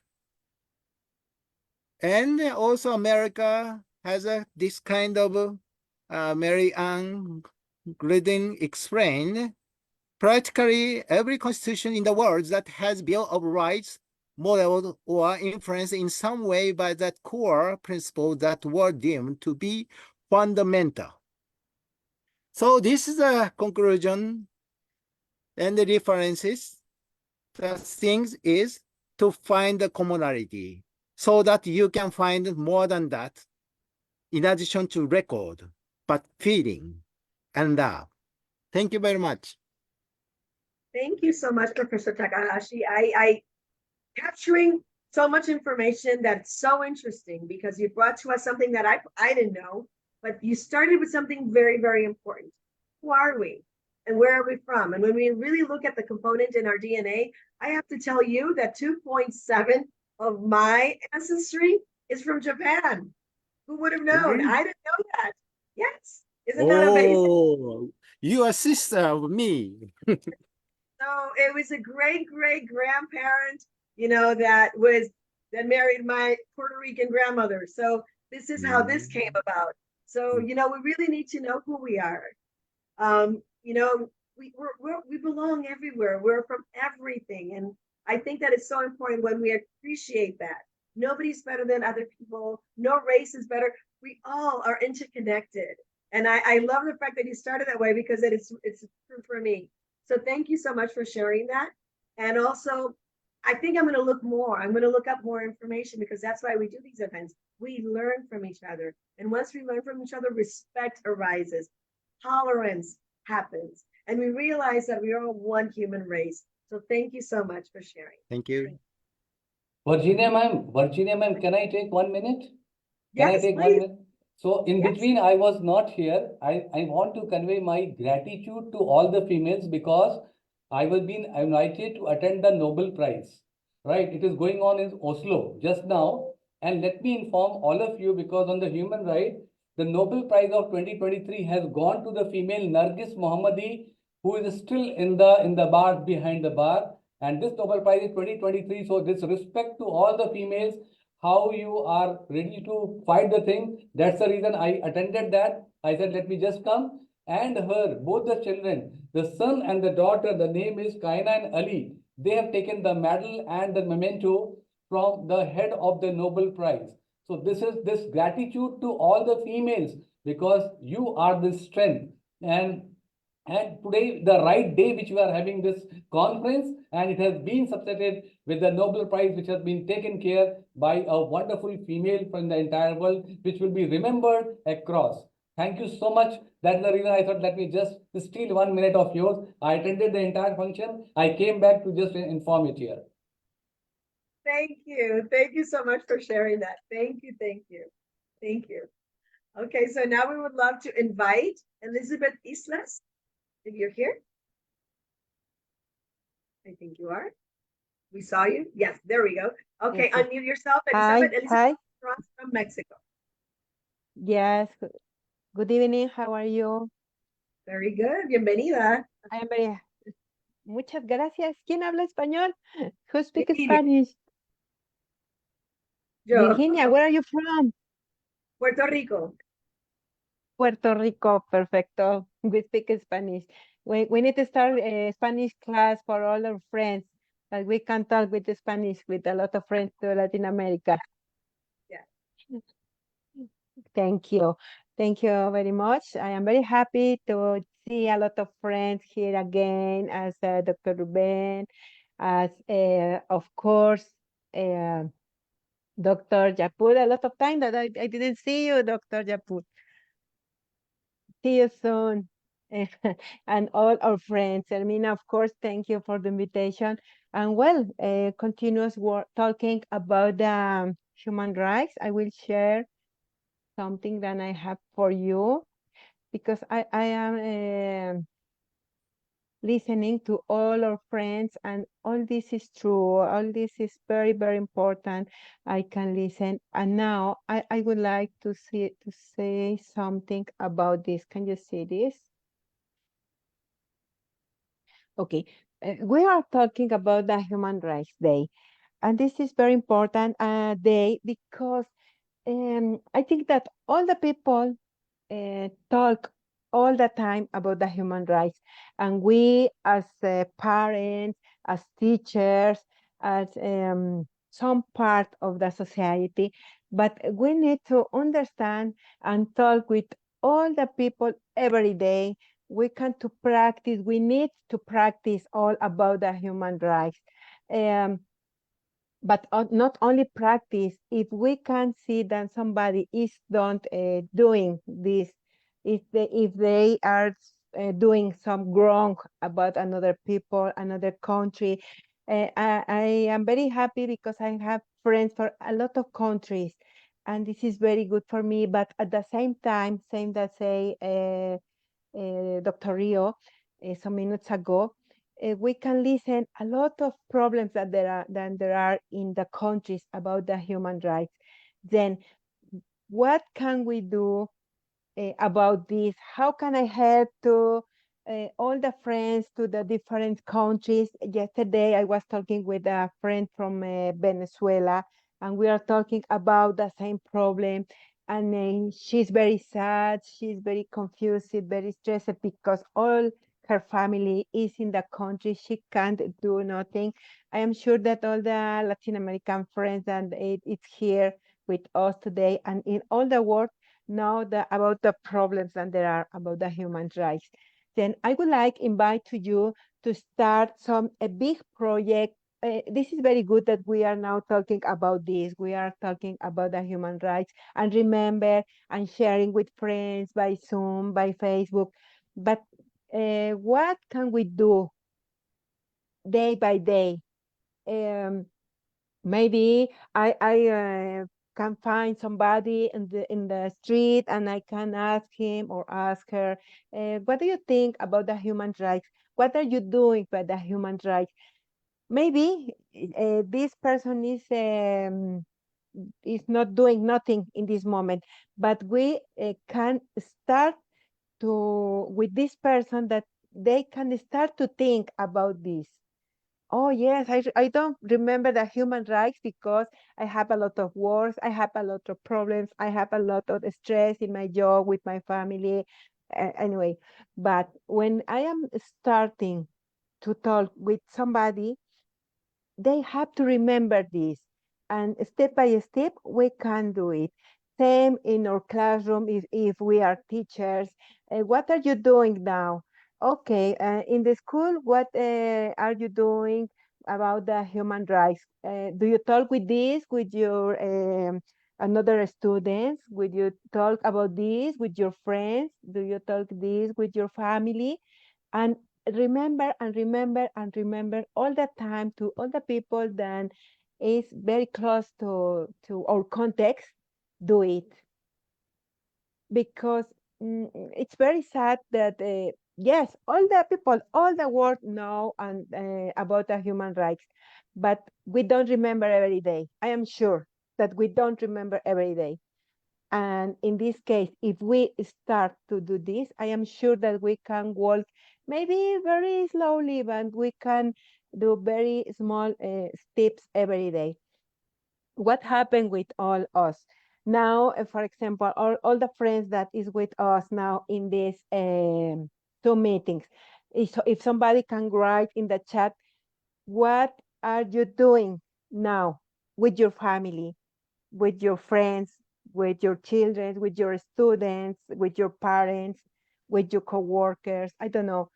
What are you doing now in this moment? Now that you remember, oh yeah, but this day, this week, for example, I was talking with my coworkers about the dignity or the freedom or the equality. I don't know, any topic that you want. Do you remember that you was talking with somebody about this? Yes? No? And if you don't do it, you are on time for start to do it. And we can start and we can say that our coworkers, all the people that is close to us, share the same question with more people. And if we start to talk with more people, only ask, what are you doing about the human rights? You know the human rights? You know which is the human rights? Oh yeah, well, I remember, or I don't remember, or I remember only one, only two, I don't know. Okay, we have to remember some about the freedom. What do you think about the freedom? Oh no, I don't know nothing about this. Okay, then we can to talk the next time. Not stressed to the another person, not stressed to the students, anybody, only remember them about the human rights. I think that this is a good way, maybe slow, maybe fast, but I think that we can share with more and more people and we can do more and try to the human rights will be used more and more times in all the world. Thank you for your attention. Thank you so much, Elizabeth. And I think that what you bring to the table is so important. We need to include human rights in our everyday conversation. It's not only on a special day or on a special 16 days. We need to make sure that when we see the news, when we see our friends, when we see each other out on the street, we talk about what's going on and we have top of mind that we need to advocate for human rights. I always say that if my brother is not free, I am not free. If my sister is not free, I am not free. So this is something that we have to talk about every single day. My dear Elizabeth, if you could do a favor and stop sharing your presentation, that would be wonderful. But thank you again for bringing that. No, we would think it's so simple, but it's not. We forget. We talk about everything else except what really will save us as a human race and as a planet. You know what? If every single one of us put a little bit of effort into really advocating and protecting and making sure that everybody has their human rights fully respected and granted, we would have a different world. So thank you so much for bringing that to us today. I appreciate that. Thank you. Thank you for the invitation. See you soon. Thank you. Thank you. Now we would like to welcome Maha Davkova. Hello, everyone. You hear me? Yes, we can. It is my honor and pleasure to be part of this event today. I'm Maya Davkova. I'm mentor teacher in Macedonia. In our school, every year in the first week of October, we dedicate to the rights of the child as inseparate part of human rights. Our children learn about their rights and responsibilities through various activities. Because human rights are interest to all human beings in the world.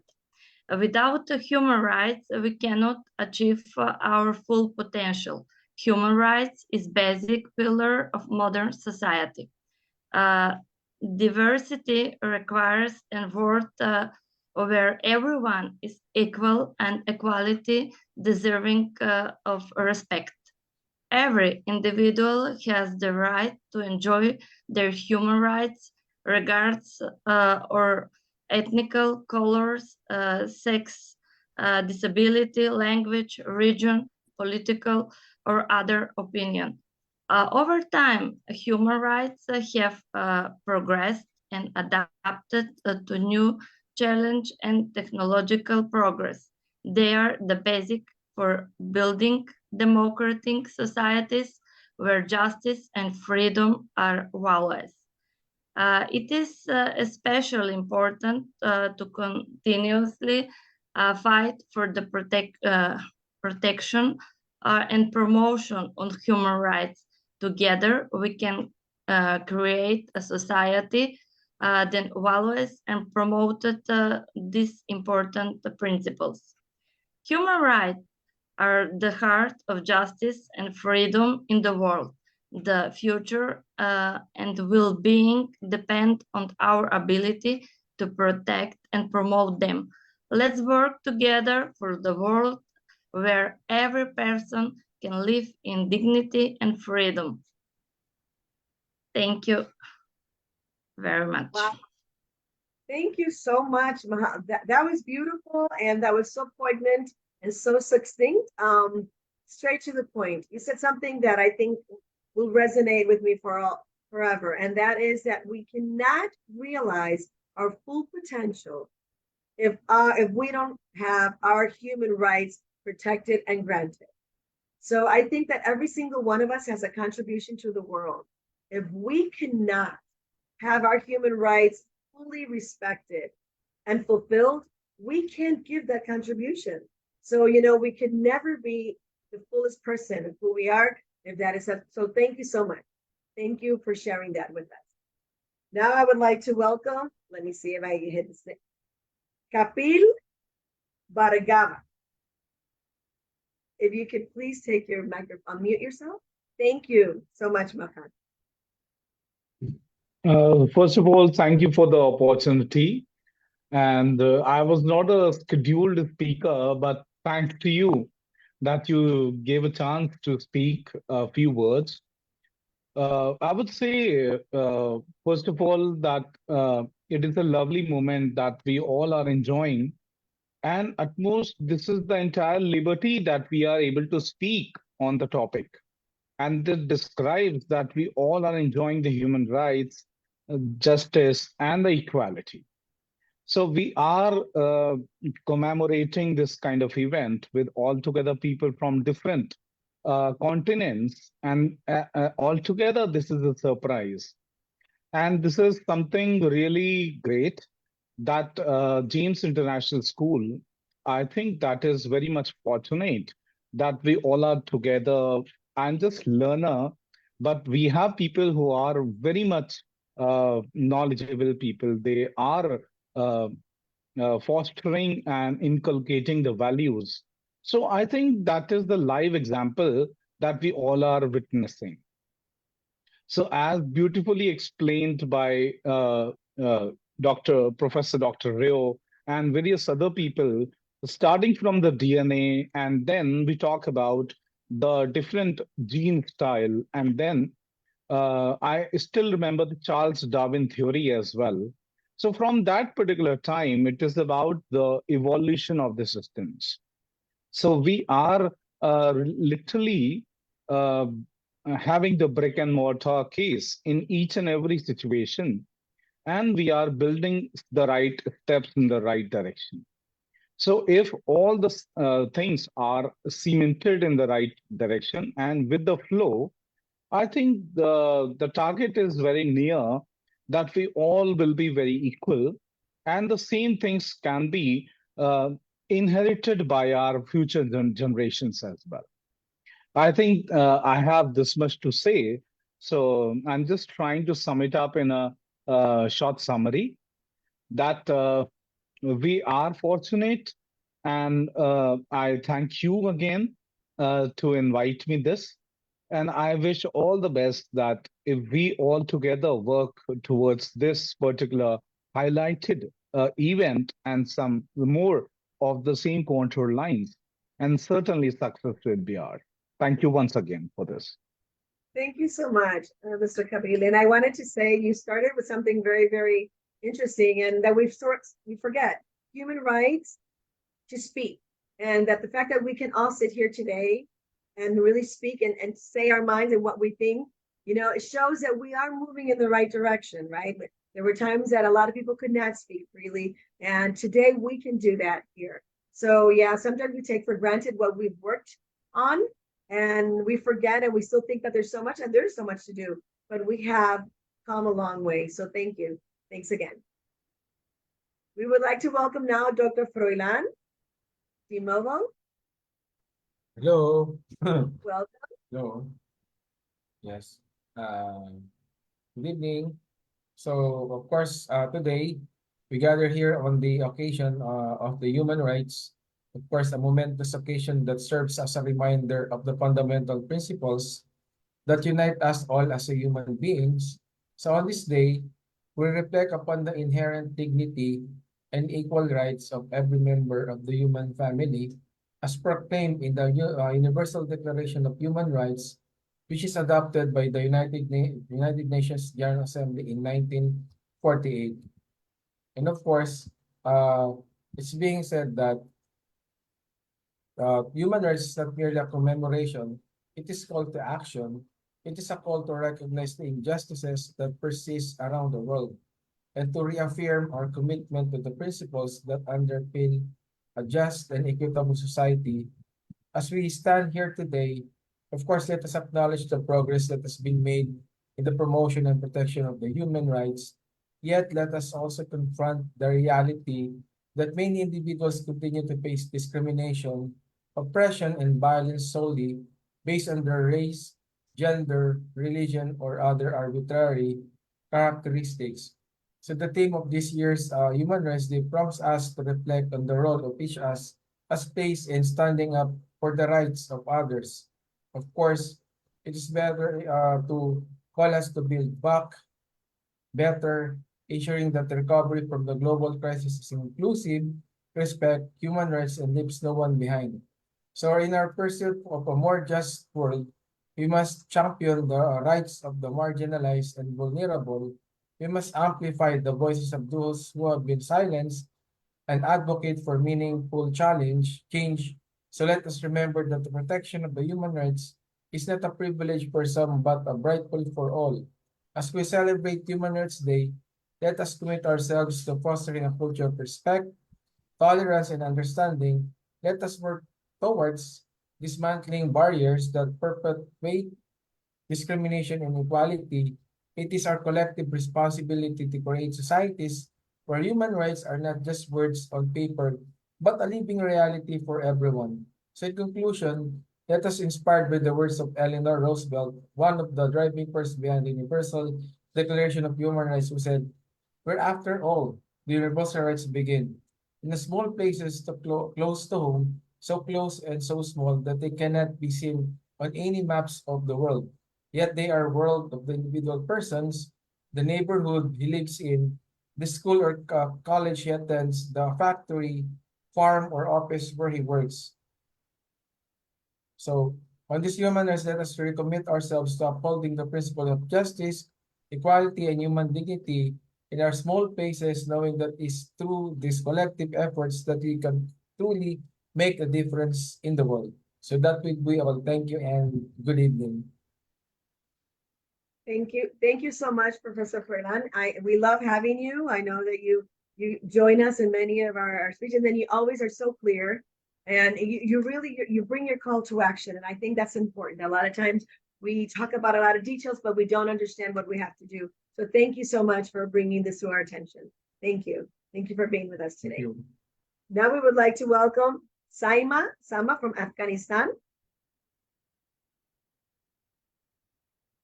Are you there, Saima? Yes, Miss, I'm here. Wonderful. Thank you. Okay, can you hear me? We can hear you perfectly. Thank you so much. Okay, thank you. Hello, everyone. Good morning, good evening, good afternoon, good noon. I wish all of you will be fine and have a beautiful time. I'm Saima, a girl from Afghanistan, and today we gathered here to talk about human rights and celebrate human rights. Human Rights Day. At the first, I want to talk about human rights. That what is human rights? Human rights are a series of fundamental and important rights and freedom that are inherent to all individuals, regardless of their nationality, ethnicity, religion, gender, and any other status.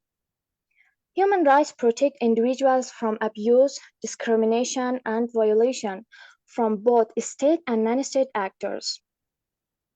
Human rights encompass a broad spectrum of rights, including civil and political rights, such as freedom of expression and the right to a fair trial, economic and social rights, such as right to education and healthcare, as well as cultural and collective rights. The concept of human rights based on the idea that all individuals deserve to be treated with dignity, equality, and respect. Moreover, their rights should be protected to ensure their well-being. These rights are often codified and protected by the international legal frameworks such as the Universal Declaration of Human Rights adopted by the United Nations in 1948. But right now the question is this, that how we can achieve to human rights, or how to achieve to human rights. There are many ways and methods to achieve human rights, but I want to share some of them that they are so important and really important. The first one is international cooperation. As we know that human rights is an international and a global issue, so the governments and international organizations and civil society group need to work together to establish and strengthen international legal frameworks that safeguard human rights. The second one is education and awareness. Promoting education and raising awareness is crucial about human rights. It's clear that when we educate someone about their rights and the rights of others, it helps to create a culture of respect, tolerance, and equality. We can share information about human rights through school, media, and also civil society. The other ways that we can achieve to human rights is empowering civil society. It's really important that the government create and empower civil society. Also, the government should establish laws that protect human rights. The next one is ending discrimination. We all must try to diminish discrimination based on their race, gender, ethnicity, religion, and disability. Just we have to consider that we all are humans.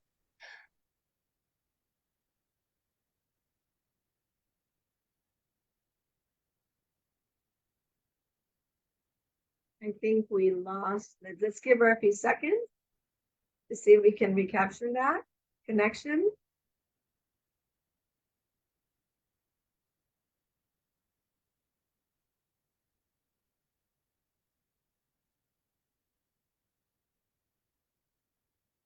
Okay, so I think that she may not be coming back for now. So if she doesn't, we'll bring her back. Okay. Let's go ahead now with Dr. Nyasha. If you are here, please join us.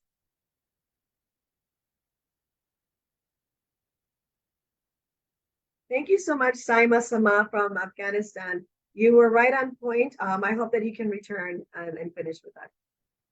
Dr. Nyasha? Are you here?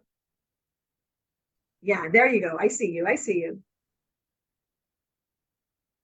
Okay, so one moment. Sama's here. So Dr. Nyasha, stay right there. Don't leave.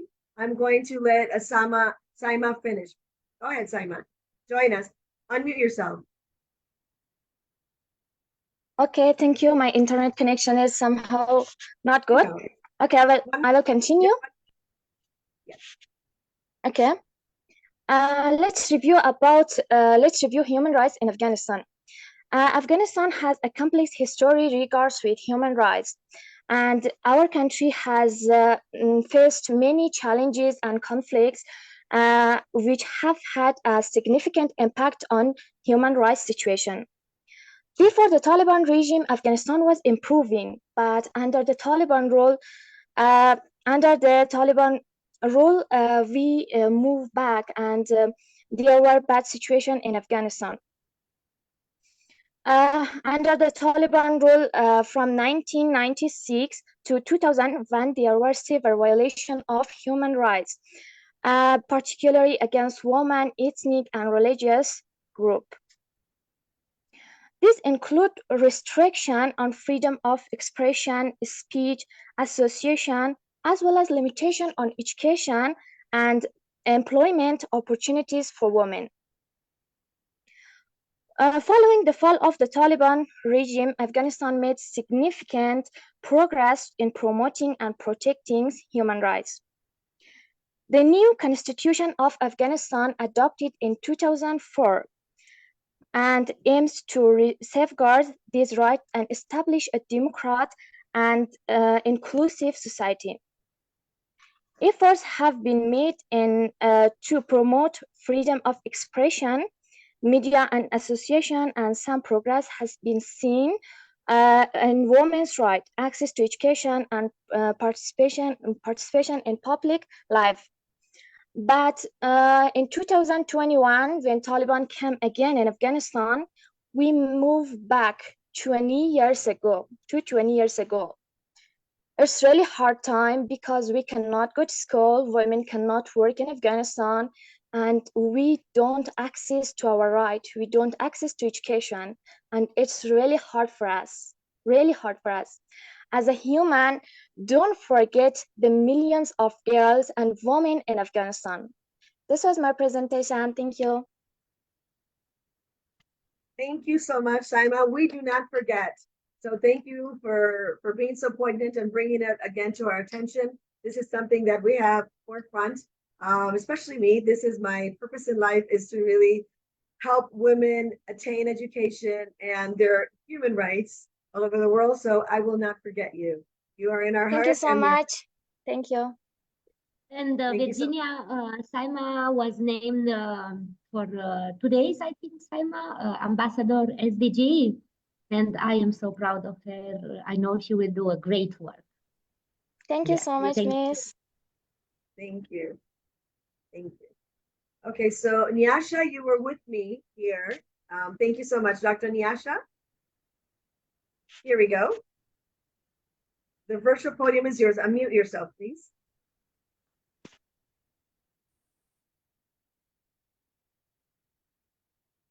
Your microphone, you need to unmute.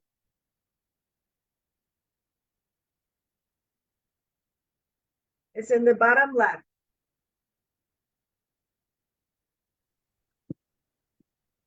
Right. Hello, everyone. Good morning, good evening, wherever you are. I am from Zimbabwe, and we are looking at our time. This is 15:15. Let me start by a quote from Desmond Tutu from South Africa. He said, "To deny people their human rights is to challenge their very humanity." So with that quote, it applies to every one of us.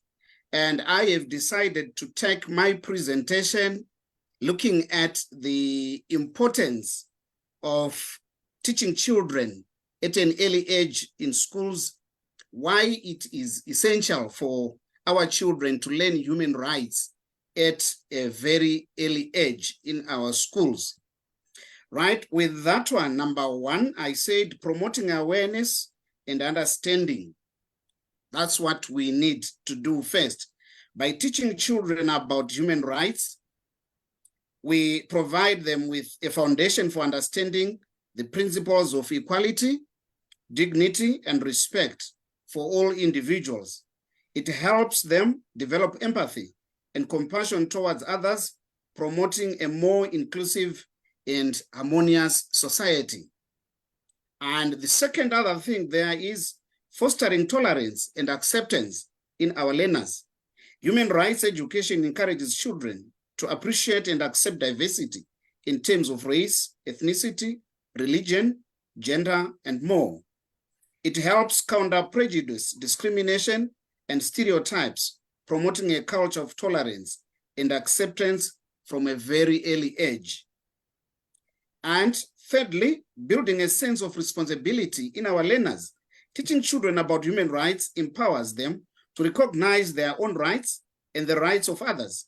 They learn that with rights come responsibilities, such as treating others fairly, standing up against injustice, and promoting equality. This understanding cultivates a sense of responsibility towards creating a just and equitable society. With this, we encourage all governments, ministries of education, to be able to put this as part of their learning processes in Zimbabwe, in their curriculum. Like Zimbabwe itself, we have in our social studies, this has been introduced as part of the learning process. They need to know about all this, especially when it comes to politics, to everything. They need to understand what is going on. And fourthly, developing critical thinking and decision-making skills amongst our children. Human rights education encourages children to think critically about ethical dilemmas and societal issues.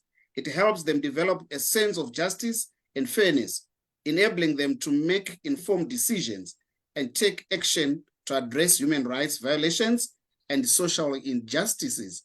We must not think that they are very young and they don't see. They understand when violations are being done to them or when violations are being done to their own parents at home.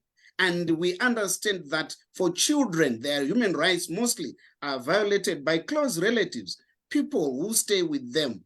And in schools, when we do that, we need to empower our learners. They must be able to talk.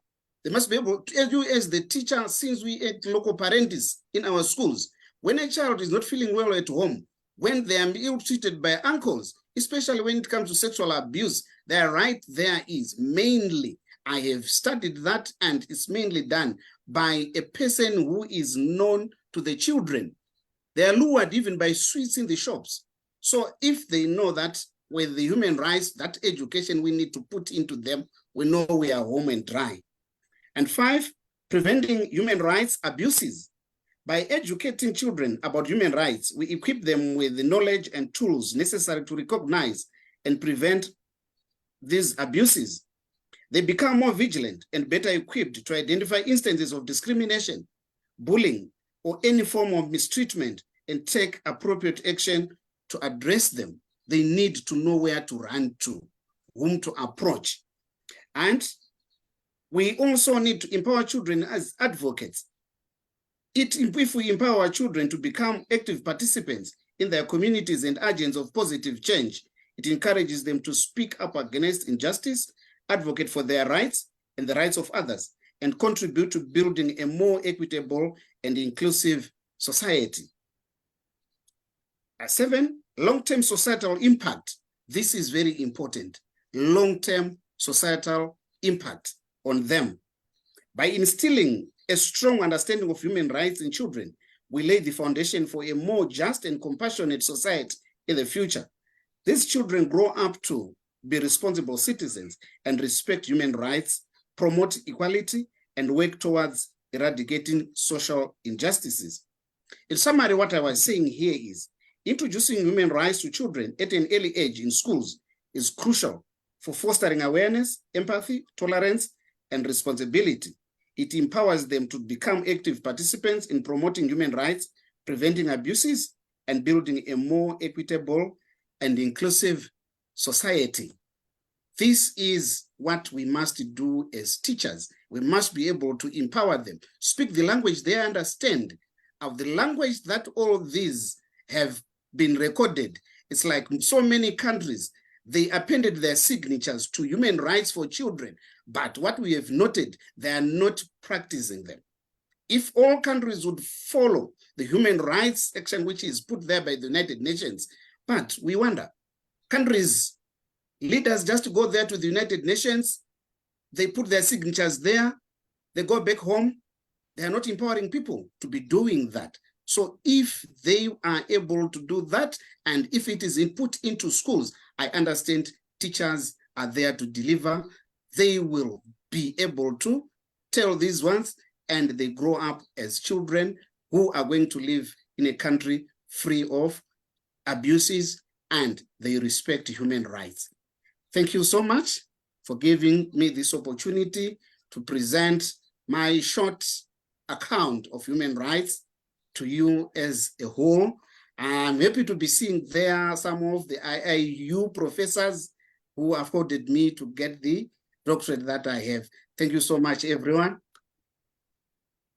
Thank you so much, Dr. Nyasha. We really, really appreciate it. And you're absolutely right.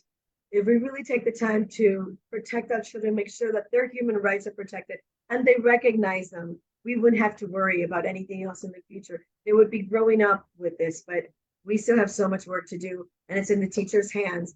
And thank you again. So now, talking about amazing teachers and professors, educators, extraordinaires, I want to call somebody that belongs to us in our beautiful family. That's Professor Nada Rakovic from Croatia. Professor Nada, welcome. We would love to invite you to the virtual podium. Hello. Thank you. Go ahead. Yes, good evening to all of you. I said Dr. Vijay Gosalia present, so you may call me after this. We'll call you in a few minutes. Yeah, and we're gonna do Professor Nada now, and then we'll call you. Okay. Okay. Thank you so much. Thank you. Greetings from Croatia. Professor Nada, coach. I think here I almost know all, but once again, coming from Croatia, working here, very active here in IIU, and so proud on the James International School, on our founder, and on Ermina, and making and organizing this very important event for the celebration of the world's human rights. Actually, we really need to put and highlight this day. Every 10 years it is celebrated, and almost now it is the 75 years. So I will say, if you don't have that in yourself, I can say that you are not a human being. So this is the most important thing, that we need to be united for the human rights, making human rights like a fact. So me, like a certified human rights trainer, I always say to my participants and my trainees that everyone has need to right to defend of the human rights. So you need to fight.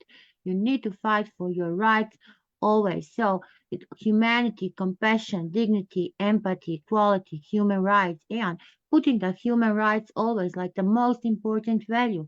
It is really in the practice in your daily work, not only talking. You need to act. We need to see your actions. What are you doing? What are you doing in your neighborhood? What are you doing in your country and globally?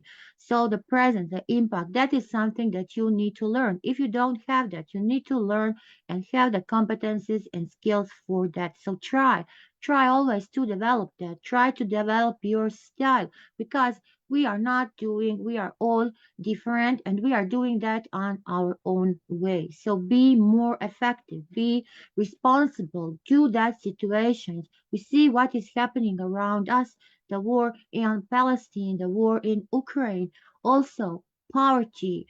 Everything is around us. And then if we cannot speak, if we don't have our rights, why are we living?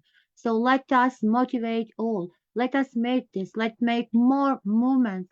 Let us make more volunteering actions. And IIU and James International School is really doing that. So right, regardless to the race, to the sex, to the nationality, to the language, to religion, to all, that needs to be on the first place. So if you need to know the international human rights law, because in that law are the all obligations of the governments, and it is translated in more than 500 languages.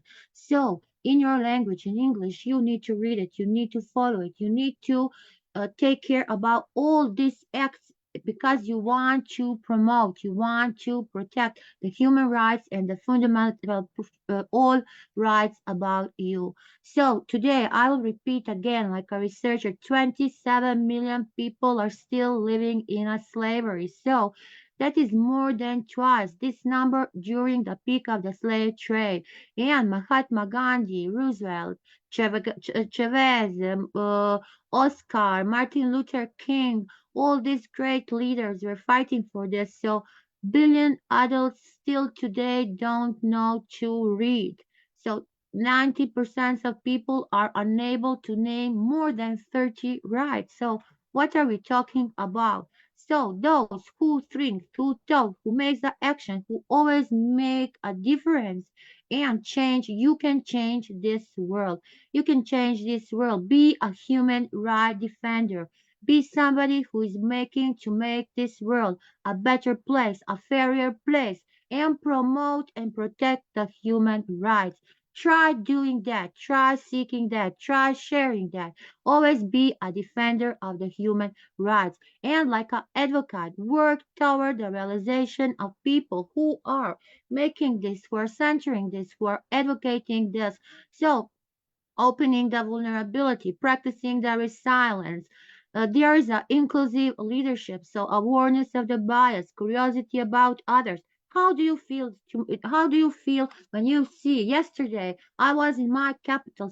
So many people are asking, please give me for the food. So you see what is around us, what is happening around us. So the traits, the behaviors, your humility needs to encourage others. You need to be a person. You need to share your feedback and empathy. Empathy is very important. So talk about this, do this, learn about the model, learn about what is the ethic, what is the moral. So be and try and always, or if you cannot do it, try from yourself. You need to overcome all the challenges what are happening to you. So it is not that Professor Nada is so smart, but I can just talk and I can stay with my problems longer. So let us move, let us make a big movement, let us continue doing this. And this event today is an amazing day, amazing, marvelous event because we want to highlight this biggest problem. We need all to have our rights, speaking, talking, acting, everything what we need to do. So thank you. Professor Nada can talk till tomorrow. Thank you so much, Professor Nala. We're so happy that you were here and that you're with us today. And you are super smart. So yes, we all think that you are very smart. That's a definite. Thank you so much for reminding us. The Declaration of Human Rights is in 500 languages or more. We can all have the information. We all need to be cognizant of what that entails. And like you said, let's talk about it. Let's do something. Let's be active. So thank you so much. I would love to have you. I've shared this with you so many times, and I'm very, very happy to be on this side. And today you are the speaker, and I can applaud you. So thank you. Thank you for being with us. Thank you. Okay, so now we want to call Dr. Aida. I think that they were here. Thank you, Professor Nala, so much. Okay, are we here? No? So then I'm going to move on with Professor Maureen. Yes, I'm here. Wonderful. How are you today? Very well, thank you. And how are you all doing? I'm great. I'm so happy to have you. Welcome. The podium is yours.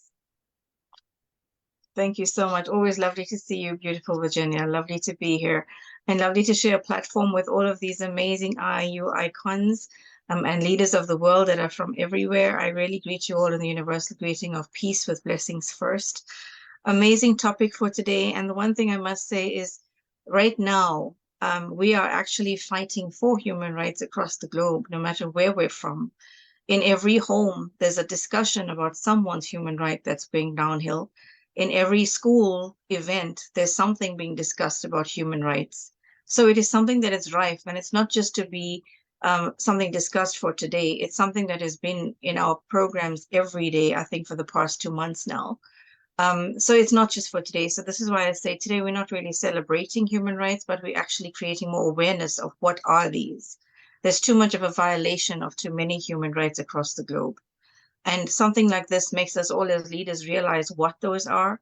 It brings to the surface the importance of us actually creating more awareness to our children who will have to lead us through human rights activism later on. So they have to see for themselves, experience this now, and know, what can I do? And this is why it brings to the surface another point. We talk about human rights. We know is equality. We know about reducing inequalities. We know advancing human rights is there. But when you have to break it down, that equality is about women's rights, children's rights, elderly, people in general. But in all fairness, when we have to have campaigns for women's rights, children's rights, everything of the sort, it's about human right at the end of the day. So every single person, every single one of us across the globe, regardless of your age, regardless of your gender, regardless of your religion, your ethnic source, whatever it may be, there should not be that as a barrier. And we have to ask ourselves then, who puts up these barriers that creates this animosity that is there?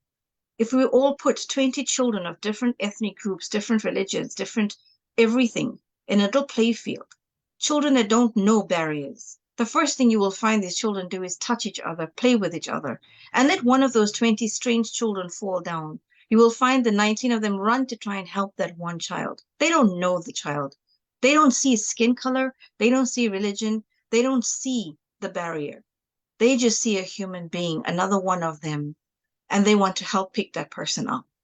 This is how we should be as human beings across the globe. So we ask ourselves, who is actually creating this divide? And then we need to try and work, as Dr. Nada has just beautifully said, it starts with each one of us. And it starts with education.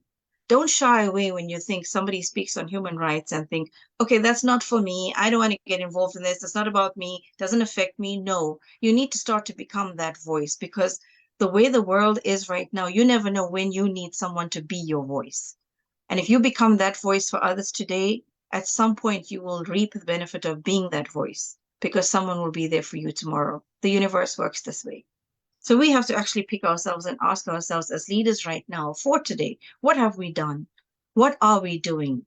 How are we creating more awareness? How are we educating our children or even ourselves more about what human rights actually are? Or do we just pick up when there's a activism issue that comes up for children, for women, for inequalities, for gender violence? Do we just pick up when that happens and then walk away? What are we actually doing to maintain and make a change, effective change? So it's all about us. What are we doing? How are you actually applying it? Are you applying it at all? Or we just walk away when these kind of programs just finish off? So it starts with each one of us. And like I said, today is about an awareness of every single person who needs us to implement some form of active change that can bring about peace. That's what it's about. Whether it's peace within you as a self, whether it's peace within your mindset, whether it's peace within your community or your country, the peace starts with each one of us. And that's what we're all praying for right now. And I will not take too much of time, but I will end with one of my own quotations where I say, human rights is equal to humaneness. If you are humane, then you will want to learn about human rights. If you are humane, you will not stand for an injustice on human rights. You will stand up for it. So human rights is not just about one or two people in the world that need it. Human rights is your own God-given right when you were born. You are born with a human right, and you have to stand up for that. Educate you about your human rights, and educate others about theirs too. Thank you so much, IIU. Thank you so much, St. James, Ermina. Thank you, Virginia. And thank you so much for having me. I'm so honored to be on this platform today. God bless. Thank you, Professor Maureen. I always love having you here. You're so clear. And your calls to actions are doable. And they're so important. And what you just said right now, we should all be talking about this, but not just talking, uniting and making sure that we do cause that change, because we can talk a lot.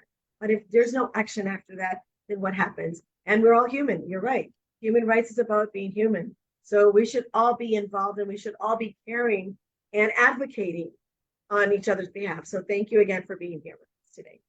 I would like to invite Ambassador KMI CPA KMA, CPA. You are there somewhere? There we go. Yes. Welcome. Thank you so much. Hello, everyone. Hello, how are Please you? allow me. I'm fine. Please allow me not to switch on my camera due to low connectivity.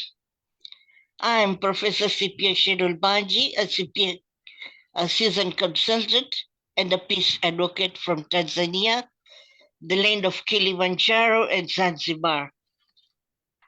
Let me first wish you all a very happy 75th World Human Rights Day. I feel super excited to address the young generation at the GEMS International School, and I wish to express my profound gratitude to its leadership, its secretariat, and the organizing team. I also wish to thank my fellow speakers for their touching and generously shared thoughts on this World Human Rights Day. So far, we have all heard on various factors, such as the principles of Universal Declaration of Human Rights, fundamental freedom, democracy, equality, respect, peace, tolerance, inclusion, love for humanity, and so forth. However, we all know of the horrifying war happening around the world during our own times. The media has been showing us what is happening in various parts of the world, particularly Ukraine and now in Gaza, Palestine. The crimes against humanity occurring in Gaza before the eyes of the world falsifies the presence of human rights laws. Let's look at some of the facts. Death toll in Gaza, over 14,000. Number of injured, over 33,000. Buildings destroyed, such as residential houses, 44,000. Mosques, hospitals, various schools destroyed. Number of people missing, 7,000. What about the air pollution and climate change occurring due to missiles activation, the greenhouse gases that are emitted? Let's give this a thought. On the other hand, NATO military spending is much, much more than that of Russia and China, and it makes up to 55% of the global military spending. In the year 2021, it spent 2,100 trillion US dollars, and in 2022, last year, it spent 2,240 trillion US dollars.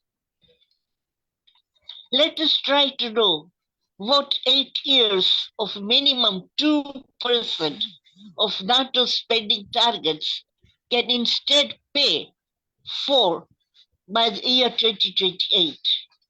Well, it can pay for 118 years of the climate finance commitment of Paris Agreement.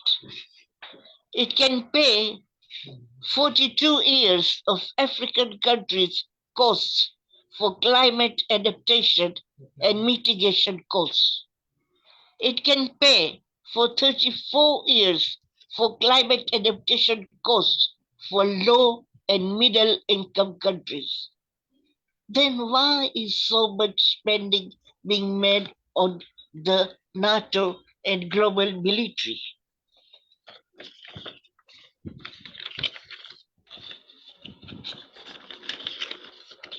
Let's give this a thought. Let's look at it at a totally different angle. What's so special about Gaza or Sudan or any war-torn country? Do they have abundant natural resources? It's also a fact that Gaza has gas, Sudan has gold, Haiti has limestone, Congo has cobalt, Afghanistan has copper, West Papua has crude oil. Every nation suffering from some sort of genocide is attractive in the eyes of the Western imperial machine of consumer capitalism. Having looked through various angles to see the big picture, as civilians, as peace-loving civilians, we can pledge our solidarity to the victims and exert pressure on the UN and the civil society organizations to be vocal. Let's remember that crime never pays. The law of karma, sooner or later, comes into effect and truth always triumphs. With these few words, I end my 5-minute speech, thanking you all for listening to me so attentively. May God bless you all. Thank you. Thank you so much. Wow. Thank you for all the information. Thank you for your points of view. Thank you for really bringing something different to the table. And I think more than anything, it just makes us all want to learn more, look into the facts, and really take a stand on what is right for all of us. So thank you again for sharing such insightful information. I would like to invite now Dr. Vijay. Are you there? Hope you are. Yes, thank you. Hey, very good. Welcome, welcome. You're a little sideways. There you go. There you go. Welcome. Hello, good evening, good afternoon, and good morning to all of you. With respect to international standard, I welcome all of you on this great platform of IIU James International School. Yes, it is. We are seeing that so many speakers are present and their talks are very good, and a good smiling and a good face of Armina and our Madam Virginia. So it is we can say human right is a good concept and a good topic. And today is the Human Right Day. So actually human rights is the, we can say, a chance. It is the, we can say, a life of every person. If a life is here, that is a sense, and a body is here, that is a material. But the how to use this says how to use this body, how to use the nature, that says the human rights. Human rights means the whatever the values, whatever the demand, the need, the body we have, the psychology we have, and it must be in a good and a smooth manner, without any interference, without any, we can say, destructions, and without any violence. Whatever the need, whatever the our freedoms, whatever we want to talk in a good, in a positive manner, in a civilized manner, that is the human right. Human right is nothing just a violence or a use or a, we can say, a misuse of laws. Human right means whatever we want for a smooth life, happiness life, and a good civilized society we have to maintain the fairness in the relationship. We have to maintain the fairness in whatever the needs, the requirements we have, the desire we have, and we have to supply all these without any hesitation and interference. That is the human right. So today we are saying that most of the peoples are taking the human right as a negative law, or we can say a demanding law. But it is not, we can say, just to get it, just to want it. This is my need, this is my requirement. So human right is we can say it is our duty. It is our duty. It is our responsibility to give whatever the fairness to each other. So such type of whatever at present we are on this platform, we are feeling happiness. We are working for human rights. We are talking about human rights. But initially, we can say from our mind, from our heart, and from our fairness, we have to give whatever the person requires at their basic needs. Similarly, whatever their requirements without any interference. So if we are seeing the violence for the resources, we are seeing the violence for the politics, we are seeing the discrimination of the women, we are seeing the racial activism, we are seeing the gender inequality. So what is it? These are just we are seeing that this is a misuse of human rights, and it is disobeys of the human right law. So Human Right Day is what for the people, and by the people. So as today, women, we know that women are very, they are very much caretaker. They are very much, we can say, management people, and they have a good knowledge. They have a good management techniques. They can do anything. They are working for the home, they are working for the office, they are working for so many, we can say, they have a lot of works, they are working for the offices, but we are seeing that they are similarly so many males are here who are facing for the happiness. So there is a, we can say, we should maintain such type of laws, we should maintain such type of tools and techniques for the new generations also. The children are getting we can say deprived, and they are also discrimination by if we are seeing in so many violences in a world. So what is the we can say the why children should face, why women should face, only because of some people's egos. So that we have to stand up for such type of work, and to improve and to promote the women's power. We should promote the children's power. We should promote the power of those persons who are discriminating. So let's work. That stands as we are working for such type of work, and I welcome all of you and collaborate with us for such type of work. We have the International Research and Development Community Organization USA India, Happiness Club Indore International, SDG Club India International, and Research Innovation Startup University. So I welcome all of you to work for the world, for the future. Have a nice day. Be happy, and be always take care of human rights. Thank you very much. Well, thank you so much, Dr. Vijay. That was beautiful. And you know, we want to be happy. We should all be happy. So thank you for asking us, telling us that that's one of the most important things. And that's one of our rights, right? And you talked about women and how much we contribute, and still many of our rights are not respected. Women's rights are human rights. Children's rights are human rights. All of these need to be well known, and most importantly, we all have to advocate for them. So thank you so much for bringing that to our attention and really telling us to be happy, because we need to be happy. Thank you so much. Thank you for being here.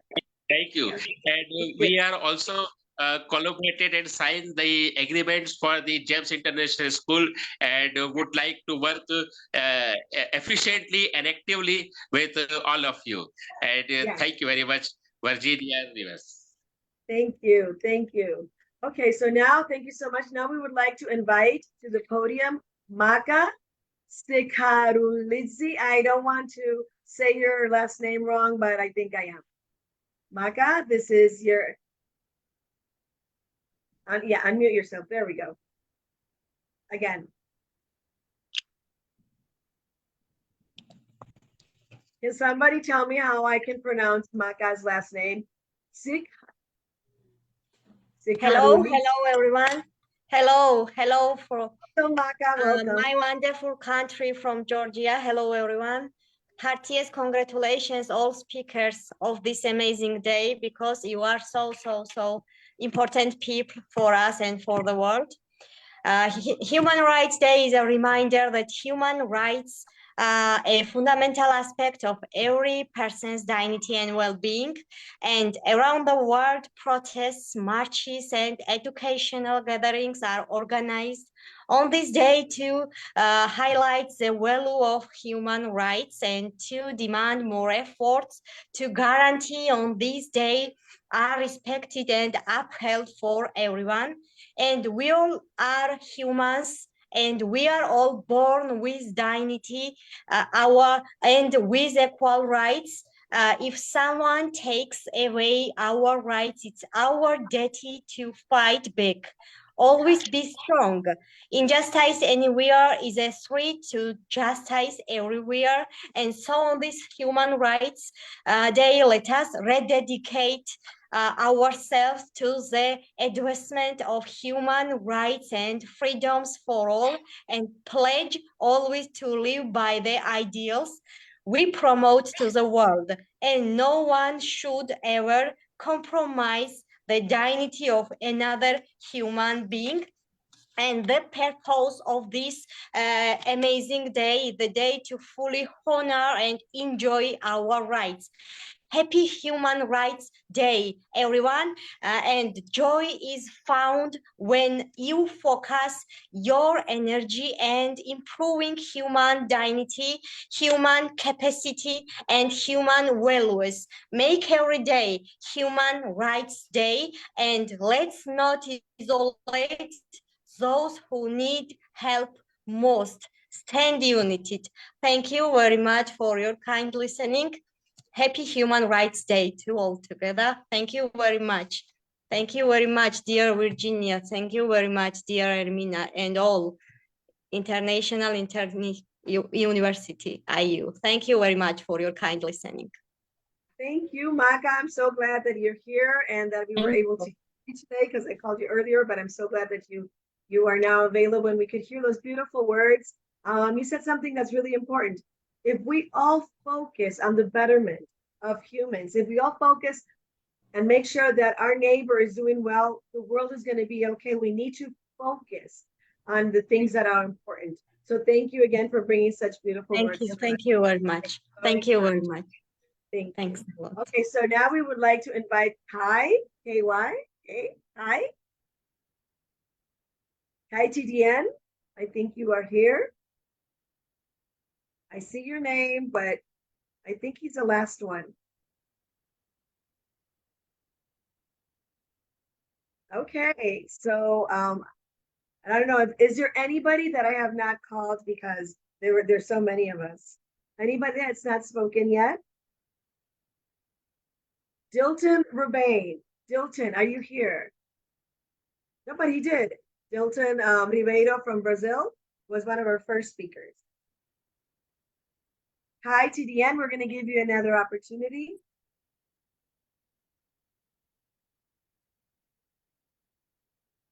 No?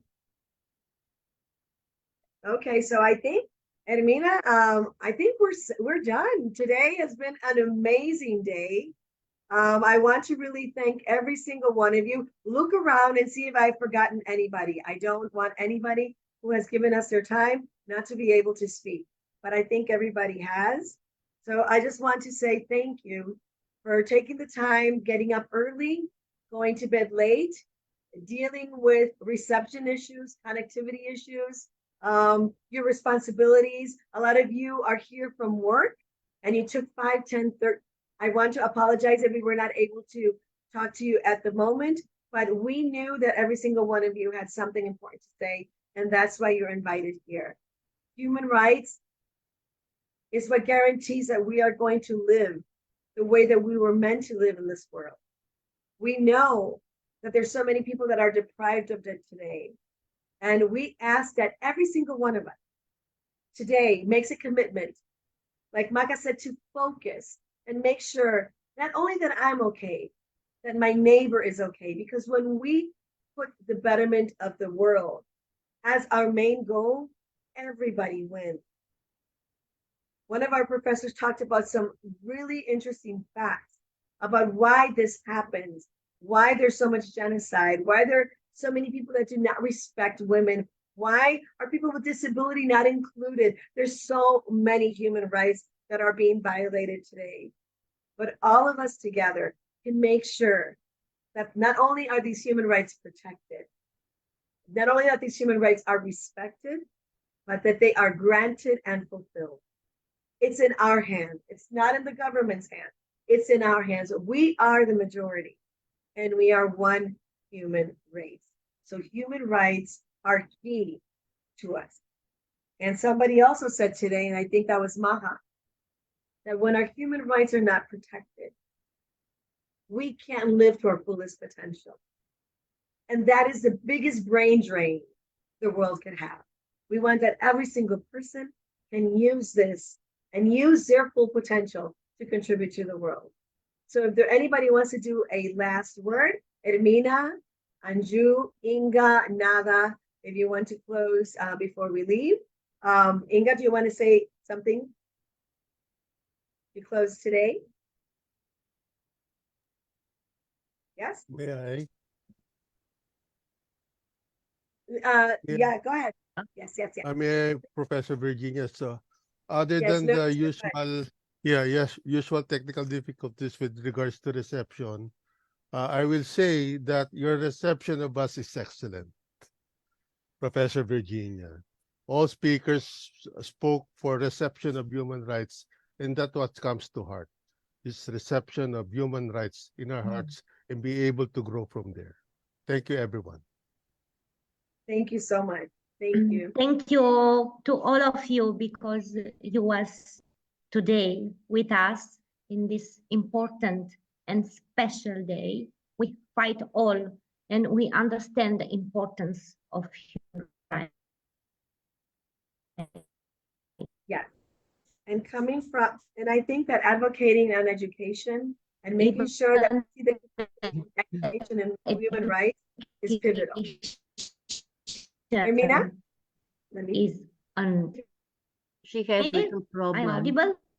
Now, yes. We lost you a few seconds. Thank you. Yes, problem with the connectivity. I want to thanks all of you, because you was with us today. You spend your Sunday, your free day with us, and we all we understand the importance of human rights, and we understand that the education, the role of education, is a priority, is on human rights. Every kid have the right to education, to free education. Thank you again. God bless you. Congratulations for your moderation, dear Virginia. You did great. And thank you for to all speakers. I am happy to see all my dear friends, my old friends here today. Thank you so much. Thank you all. And thank you to our founders, and all the core team of GIS. Hugs from all teams. We have a great team here, James International School. I also want to say something, if you just allow it. So before we close the session, I wish everyone a Merry Christmas in advance, because I think that it is a great right for all of us, irrespective of what the religion we are into. So we should celebrate Merry Christmas to everyone, and enjoy to the maximum, and serve to the society and give back. So that is the kind of request and thing that I should say to all. Thanks. Thank you, Mr. Kapil. And also, Dr. Nyasha, I saw you. You had your hands up. Yes. Go ahead, Dr. Nyasha. No, I would like to say thank you so much for according us the opportunity to share what we have all shared here.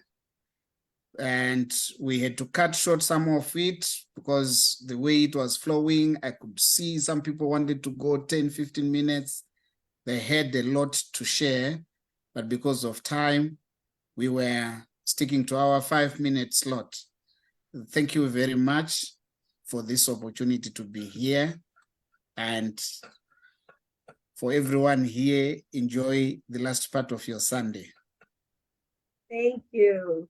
So let us all work towards a world where every person can enjoy their fundamental rights and live free with dignity and prosperity. Thank you all. Happy Sunday. Yeah, bye. Bye. Bye. Bye. Thank you all again. Thank you. Thank you. Congratulations to everyone on this wonderful day. Congratulations, James School, and I wish you more and more meaningful and wonderful days ahead. I'm sure that James will be the best. James School is growing every day. And congratulations again. Thank you all. It was really wonderful. Well done, Prince. Thank you, Ermina. Thank you, Great. Nada. Well done. Thank you so Thank you, Virginia. Thank you to Bye, everyone. everyone and all the speakers. Great work. Bye, everyone. Well Bye. done. Well done. Thank you so much. Thank you. Founder, I'm happy. Mr. Bye. Peyush Pandita. Thank you. Bye. Bye, everyone. Our respect for you all. Thank you. Yes.